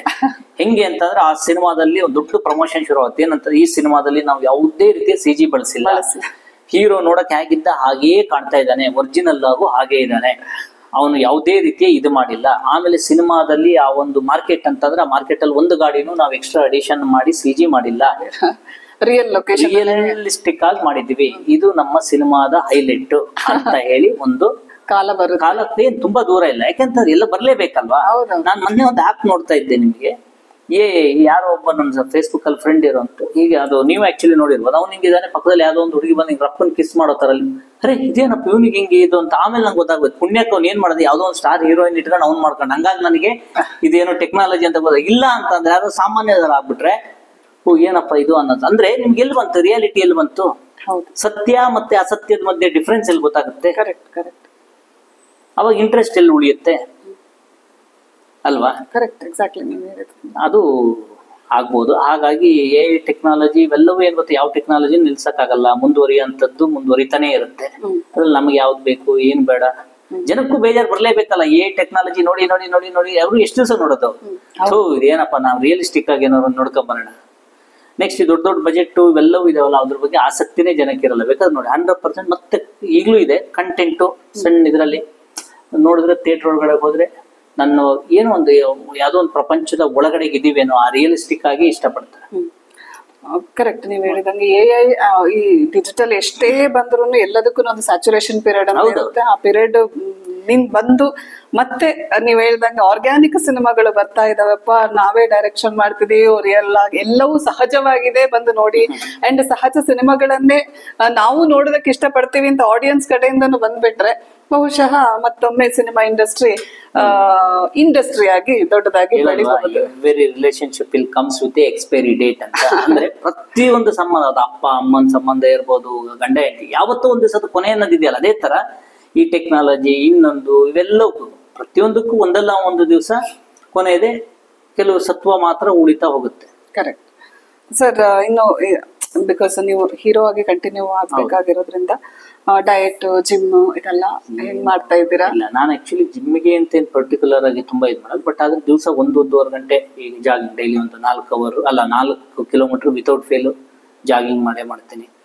ಆಮೇಲೆ 1-1.5 ಗಂಟೆ ಅಂತ ಅಂದ್ರೆ ಸ್ವಲ್ಪ ಅದರಲ್ಲೂ ಕೂಡ ಆರ್ಗ್ಯಾನಿಕ್ ಎಕ್ಸರ್ಸೈಸ್ ಅಲ್ಲಿ ಇದೀನಿ. ಅಂದ್ರೆ ಓಡೋದು, ಹಾರೋದು, ಕುಣಿಯೋದು, ಈ ತರ. ಅಂದ್ರೆ ಎಕ್ಸರ್ಸೈಸ್ ಕೆಲವುದೆಲ್ಲ ಏನ್ ಗೊತ್ತಾ, ಮಾಡಿಲ್ಲ ಅಂತಂದ್ರೆ ಇಮಿಡಿಯೇಟ್ ಬಾಡಿ ಆ ತರದ್ದು ಕಲ್ಚರಿಗೆ ನನ್ನ ಬಾಡಿ ಇಟ್ಕೊಂಡಿಲ್ಲ. ನಾನು ಏನ್ ಮಾಡಿದ್ರು, ಎಲ್ಲಿದ್ರು, ಏನ್ ಊಟ ಮಾಡಿದ್ರು ಆ ಬಾಡಿ ನಂದೇನಿದೆ. ಆಮೇಲೆ ಸಿನಿಮಾ ಕ್ಯಾರೆಕ್ಟರ್ ನೆಕ್ಸ್ಟ್ ಬಂದಾಗ ಖಂಡಿತವಾಗಿ ಅದಕ್ಕೆ ಎಂತ ಬೇಕು ಅಂತ ಕೆಲವ್ರು ಹೇಳ್ತಾರೆ, ಸ್ವಲ್ಪ ನೀನು ಇನ್ನೂ ಪಂಪ್ ಮಾಡ್ಬೇಕು, ಇನ್ನೊಂದು ಮಾಡ್ಬೇಕು ಮಾಡಿ. ನನ್ನ ಹೈಟು ವೆಯ್ಟಿಗೆ ಹಿಂಗಿದ್ರೇನೆ ಚಂದ. ಇನ್ನು ಓವರ್ ಆಗಿ ಮಾಡ್ಬಿಟ್ರೆ ಏನಾಗುತ್ತೆ ಗೊತ್ತಾ, ಅದು AI ಟೆಕ್ನಾಲಜಿ ಆಗುತ್ತೆ, ಬಾಡಿ ಬೇರೆ ಮುಖ ಬೇರೆ ಆಗೋಗುತ್ತೆ. ಚೆನ್ನಾಗಿ ಹೇಳಿದ್ರಿ. ಕರೆಕ್ಟ್ ಅಲ್ವಾ ಸರ್? ಬೇರೆ ಭಾಷೆಯ ಸಿನಿಮಾಗಳನ್ನೆಲ್ಲ ನೋಡ್ತಾ ಇರ್ತೀರಾ? ಕಡಿಮೆನೆ, ಸ್ವಲ್ಪ ನೋಡ್ತೀನಿ. ಯಾವ ಲ್ಯಾಂಗ್ವೇಜ್ ಸಿನಿಮಾ ಇಷ್ಟ ಆಗುತ್ತೆ? ತಮಿಳು ಎಲ್ಲವನ್ನೂ ನೋಡ್ತೀನಿ. ಹಿಂದಿ ನಂಗೆ ಸ್ವಲ್ಪ ಯಾವಾಗ್ಲೂ ಅಷ್ಟೇ. ನಮ್ ಕನ್ನಡ ಬಿಟ್ರೆ ನೆಕ್ಸ್ಟ್ ತಮಿಳ್ ಏನಂತ ಅಂದ್ರೆ ಸ್ವಲ್ಪ ಕೆಲವು ಸಿನಿಮಾಗಳು ನಮ್ಮ ಕಲ್ಚರು ನೇಟಿವಿಟಿ ಜೊತೆಗಿರುತ್ತಲ್ಲ, ಹಾಗಾಗಿ ಸ್ವಲ್ಪ ಅದ್ರ ಮೇಲ್ಗಡೆನೂ ಆಸಕ್ತಿ ಜಾಸ್ತಿ. ಇನ್ನೇ ನಮ್ ಸೌತ್ ಇಂಡಿಯನ್ ಎಲ್ಲದೂ ಕೂಡ ಒಂದೇ ಹಾವ, ಅದೇ ಭಾವ, ಅದೇ ಸ್ಟೈಲ್ ಆಫ್ ಅಂದ್ರೆ ಸಿನಿಮಾ ಏನು ಆ ಒಂದು ಉಸಿರೇ ಹೆಚ್ಚು ಕಡಿಮೆ ಒಂದೇ ತರ. ಅದು ಹಿಂದಿ ಅಂತಂದಾಗ ಸ್ವಲ್ಪ ಬೇರೆ ತರ ಇರುತ್ತೆ. ಅವ್ರು ಫ್ಯಾಂಟಸಿ ವರ್ಲ್ಡ್ ಇರುತ್ತೆ. ಅಲ್ಲಿ ಎಂತ ಬಡವ ಆದ್ರೂ ಕೂಡ ಬಡವನ ತರ ಅವ್ರು. ನನಗೆ ಒಂದೊಂದ್ಸರಿ ಅನ್ಸ್ಬಿಡೋದು, ಉತ್ತರ ಭಾರತದಲ್ಲಿ ಬಡವರೇ ಇಲ್ಲೇನೋ, ಎಲ್ಲರೂ ಕೂಡ ಸ್ಟೈಲಿಶ್ ಆಗಿ ಅಲ್ಲೂ ಗೋಳಾಟ ನೋಡಿದ್ರೆ ಅವ್ರಿಗೆ ಮಾತ್ರ ಗೊತ್ತಾ ಅವ್ರ ಅವ್ರ ಕಲ್ಚರ್ ಆತರ. ಜನ ಅದನ್ನೇ ಇಷ್ಟಪಡ್ತಾರೆ. ನೆಕ್ಸ್ಟ್ ಸಿನಿಮಾ ನೀವು ಮಾಡೋದಾದ್ರೆ ಈಗ ಪ್ಯಾನ್ ಇಂಡಿಯಾ ಕಾನ್ಸೆಪ್ಟ್ ಅಲ್ಲಿ ಮಾಡ್ತೀರಾ? ಬಿಕಾಸ್ ನಾನು ಯಾಕೆ ಇದನ್ನು ಕೇಳ್ತಿದ್ದೀನಿ ಅಂದ್ರೆ ಆಲ್ರೆಡಿ ಒಂದು ಈಗ ಕೆರೆಪೇಟೆ ಮೂಲಕ ನೀವು ಒಂದು ಹೆಸರು ಪಡ್ಕೊಂಡಿರೋರು. ಸೊ ನಿಮ್ಗೆ ಆಫರ್ ಬರ್ಬೇಕು, ನೀವೇ ಹೇಳಿದ್ರಿ ನಾನು ಇನ್ನು ಮಾಡ್ಬೇಕಾದ್ರೆ ಅದರಿಂದ ನೆಕ್ಸ್ಟ್ ಲೆವೆಲ್ ಅಲ್ಲೇ ಮಾಡ್ಬೇಕು ಅಂತ. ಸೊ ಪ್ಯಾನ್ ಇಂಡಿಯಾ ಅಂತ ಒಂದು ಕಾನ್ಸೆಪ್ಟ್ ಇಟ್ಕೊಂಡು ಮಾಡ್ತೀರಾ, ಅಥವಾ ಕನ್ನಡದಲ್ಲಿ ಫಸ್ಟ್ ಮಾಡ್ತೀನಿ ಬಟ್ ಏನೇ ಇಲ್ಲಿ ಗೆದ್ದು next what ever it is ಅಂತ? ನಾನಂತಲ್ಲ, ಯಾರೇ ಇವತ್ತು ಸಿನಿಮಾ ಮಾಡೋರು ಇಂಡಿಯಾದ ಯಾವ ಭಾಷೆಯಲ್ಲಿ ಮಾಡ್ತಾ ಇದ್ರು ಕೂಡ ಅವ್ರ ಭಾಷೆಯಲ್ಲೇ, ಮೂಲ ಭಾಷೆಯಲ್ಲಿ ಮಾಡ್ತಿದ್ರು. ಸಿನಿಮಾ ಚೆನ್ನಾಗಾದ್ರೆ ಇಮಿಡಿಯೇಟ್ ಬೇರೆ ಬೇರೆ ಭಾಷೆಗೂ, ಇಂಡಿಯಾದ ಮೂಲೆಗೂ ನನ್ನ ಸಿನಿಮಾ ಅವ್ರವ್ರ ಭಾಷೆಯಲ್ಲಿ ಹೋಗಿ ತಲುಪಲಿ ಅನ್ನೋದು ಆಸೆಲೆ ಪ್ರತಿಯೊಬ್ರು ಇವತ್ತು ಮಾಡ್ತಾ ಇರೋದು. ಈ ಕಳೆದ 2 ವರ್ಷದಿಂದ ನಾನು ಕೂಡ ನೆಕ್ಸ್ಟ್ ಸಿನಿಮಾ ಮಾಡಿದ್ರೆ ಕನ್ನಡಕ್ಕೆ ಅಂತ ಫಸ್ಟ್ ಮೂಲ ಲ್ಯಾಂಗ್ವೇಜ್ ಕನ್ನಡ ಇಟ್ಕೊಂಡ್ರು ಕೂಡ ಇಲ್ಲ, ಬಟ್ ಆ ಕತೆ ಎಲ್ಲಾ ಕಡೆಗೂ ಸ್ವಲ್ಪ ಸಲ್ಬೇಕು. ಈಗ ಕೆರೆಬೇಟೆ ಅಂದ್ರೆ ನಮ್ಮ ನೇಟಿವಿಟಿ, ನಮ್ಮ ಭಾಷೆ ಮೇಲೆ ಇರುತ್ತೆ, ಆದ್ರೆ ಎಲ್ಲಾ ಕಡೆಗೂ ಆ ಫೀಲು, ಎಮೋಷನ್ ಅನ್ನೋದು ಇದ್ದೇ ಇರುತ್ತೆ. ಈಗ ನೆಕ್ಸ್ಟ್ ಮಾಡಿದ್ರು ಕೂಡ ಕನ್ನಡಕ್ಕೆ ಫಸ್ಟ್ ನಾವು ಮಾಡಿ ಸಿನಿಮಾ ಚೆನ್ನಾಗಾಯ್ತು ಅಂದ್ರೆ ಬೇರೆ ಬೇರೆ ಭಾಷೆಗೆ ಇಮಿಡಿಯೇಟ್ ಡಬ್ ಮಾಡಿ ಕೂಡ ಅವರಿಗೂ ಕೂಡ ತಲುಪೋ ಅಂತ ಕಂಟೆಂಟ್ ಸಿನಿಮಾನೇ ಮಾಡ್ಬೇಕು ಅನ್ನೋ ಆಸಕ್ತಿ. ಅದೇ ಮಾಡ್ಬೇಕು, ಯಾಕಂದ್ರೆ ಬಿಸ್ನೆಸ್ ಆಗ್ಬೇಕಲ್ಲ. ಯಾಕೆ ನೀವು ಅದೇ ಆಸೆ ಅಲ್ವಾ, ಯಾಕೆ ಆಗ್ಬಾರ್ದು? ಸಿನಿಮಾ ಇಲ್ಲಿ ಚೆನ್ನಾಗಿದೆ ಅಂತ ಹೋದ್ರೆ ಇವತ್ತೇನು 10 ದಿವಸಕ್ಕೆ ನಿಮ್ಗೆ ಡಬ್ಬಿಂಗ್ ಆಗೋಗ್ಬಿಡುತ್ತೆ. 10 ದಿವಸಕ್ಕೆ ನಿಮ್ಗೆ ಎಲ್ಲಾ ಕೆಲಸ ಮುಗಿದೋಗುತ್ತೆ. ಆ ತರದಲ್ಲೇ ಹೋಗ್ಬೇಕು, ಹಂಗೆ ಹೋಗ್ತಿದ್ವಿ. ಆ ಒಂದು ಪ್ಲಾನ್ ಅಲ್ಲೇ ಸಿನಿಮಾ ಮಾಡಿದ್ರೆ ನೆಕ್ಸ್ಟ್ ಹಂಗೆ ಹೋಗೋಣ ಅಂತ. Very nice sir. ಇನ್ನೊಂದು ಫೈನಲ್ ಆಗಿ ಕೇಳೋದಾದ್ರೆ, ಈಗಿನ ಪ್ರಸ್ತುತ ಪರಿಸ್ಥಿತಿ, ನಾವೆಲ್ಲ ಹಲವು ವಿಚಾರಗಳ ಬಗ್ಗೆ ಮಾತಾಡಿದ್ವಿ. ಪ್ರಸ್ತುತ ಪರಿಸ್ಥಿತಿಯಲ್ಲಿ ಹೊಸ ಮೇಕರ್ಸ್, ಅಫ್ಕೋರ್ಸ್ ನಾವು ನೀವು ಹೇಳಿದಾಗೆ ಎಲ್ಲ ಪ್ರತಿಸತಿ ಹೊಸ, ಆದ್ರೂ ನೀವು ಇಂಡಸ್ಟ್ರಿಯಲ್ಲಿ ಇರ್ಬೋದು, ನಾವಿರ್ಬೋದು, 10-15 ವರ್ಷದಿಂದ ನಮ್ಮ ಜರ್ನಿ ಇದೆ. ಹೊಸದಾಗಿ ಬರುವ ಫಂಡರ್ಸ್ ಇರ್ಬೋದು, ಹೊಸದಾಗಿ ಬರುವ ಡೈರೆಕ್ಷನ್ ಮಾಡ್ಬೇಕು ಅಂತ ಬರೋರು ಇರ್ಬೋದು, ಹೊಸದಾಗಿ ಆಕ್ಟ್ ಮಾಡ್ಬೇಕು ಅಂತ ಬರೋರ್ಗಿರ್ಬೋದು, ಏನ್ ಹೇಳೋದಕ್ಕೆ ಇಷ್ಟಪಡ್ತೀವಿ? ಯಾವ ರೀತಿ ಒಂದು ಸಿದ್ಧತೆ ಮಾಡ್ಕೊಂಡು ಬರಬೇಕು? ಎಷ್ಟರ ಮಟ್ಟಿಗೆ ಮೆಂಟಲ್ ಪ್ರಿಪರೇಷನ್ ಇರಬೇಕು? ಅಂಡ್ ಬಂಡವಾಳ ಹಾಕೋರು ಒಂದು ಅವರ mind set plus cinema related activity ಹೇಗಿರ್ಬೇಕು, ಎಷ್ಟರ ಮಟ್ಟಿಗೆ ಜ್ಞಾನ ಇರಬೇಕು ಅಂತ ಹೇಳೋದಕ್ಕೆ ಇಷ್ಟಪಡ್ತೀರಿ? ಇವತ್ತು ಯಾರೇ ಮೇಡಮ್ ಸಿನಿಮಾ ಮಾಡಿದ್ರೆ, ಅದು ನಾವಿರ್ಬೋದು, ನೀವಿರ್ಬೋದು, ಅಥವಾ ನಾಳೆ ಬರೋಂಥ ಪ್ರತಿಯೊಬ್ರು ಹೊಸಬ್ರು, ಅವ್ರು ಒಂದು ತಲೆಯಲ್ಲಂತೂ ಇಟ್ಕೊಳ್ಬೇಕು, ನನಗೆ ಪ್ರತಿ ದಿವಸನೂ ಎದುರುಗಡೆ ಚಾಲೆಂಜೇ. ನಾನು ಅನ್ಕೊಂಡಿದ್ದ ಆಗಲ್ಲ, ನಾನು ಅನ್ಕೊಂಡಿದ್ದಕ್ಕೆ ಉಲ್ಟಾ ಆಗೇ ಆಗೋದು. ಅಂದ್ರೆ ನಾನೇನೋ ಅನ್ಕೊಂಡಿರ್ತೀವಿ, ನಾಳೆ ಇದೆಲ್ಲ ಸ್ಮೂತ್ ಆಗಿ ಅಂದ್ರೆ ಅನ್ಕೊಂಡಿದ್ದಾಗತ್ತೆ, ನಾನು ಅನ್ಕೊಂಡಷ್ಟು ಸ್ಮೂತ್ನೆಸ್ ಅಲ್ಲಿ ಹೋಗಲ್ಲ. ಅದಕ್ಕೆ ನಾವು ಪ್ರಿಪೇರ್ ಆಗಿ ಪ್ಲಾನ್ ಬಿನೂ ಇಟ್ಕೊಂಡು, ಆಮೇಲೆ ಯಾವುದಕ್ಕೂ ಅಪ್ಸೆಟ್ ಆಗದೆ, ಅಂದ್ರೆ ಅಯ್ಯೋ ಹಿಂಗಾಗೋಗ್ಬಿಡ್ತಲ್ಲ. ಈಗ 1 ಲಕ್ಷ ಸಾಲ ಮಾಡೋದ್ರೆ ಹುಚ್ಚಿಡ್ದೋಗುತ್ತೆ. ಪದೇ 1 ಲಕ್ಷ ನೀವು 10-6 ಸರಿ ಸಾಲ ಮಾಡೋದ್ರೆ ಏನ್ ದೊಡ್ಡ ವಿಚಾರ ಅನ್ಸಲ್ಲ. ಅದೇ ತರನೇ 1-2-3 ಇನ್ಸಿಡೆಂಟ್ಗಳು, ಘಟನೆಗಳು ನಡೆದಾಗ ಅದಕ್ಕೆ ಎದೆಗುಂದಿದೆ.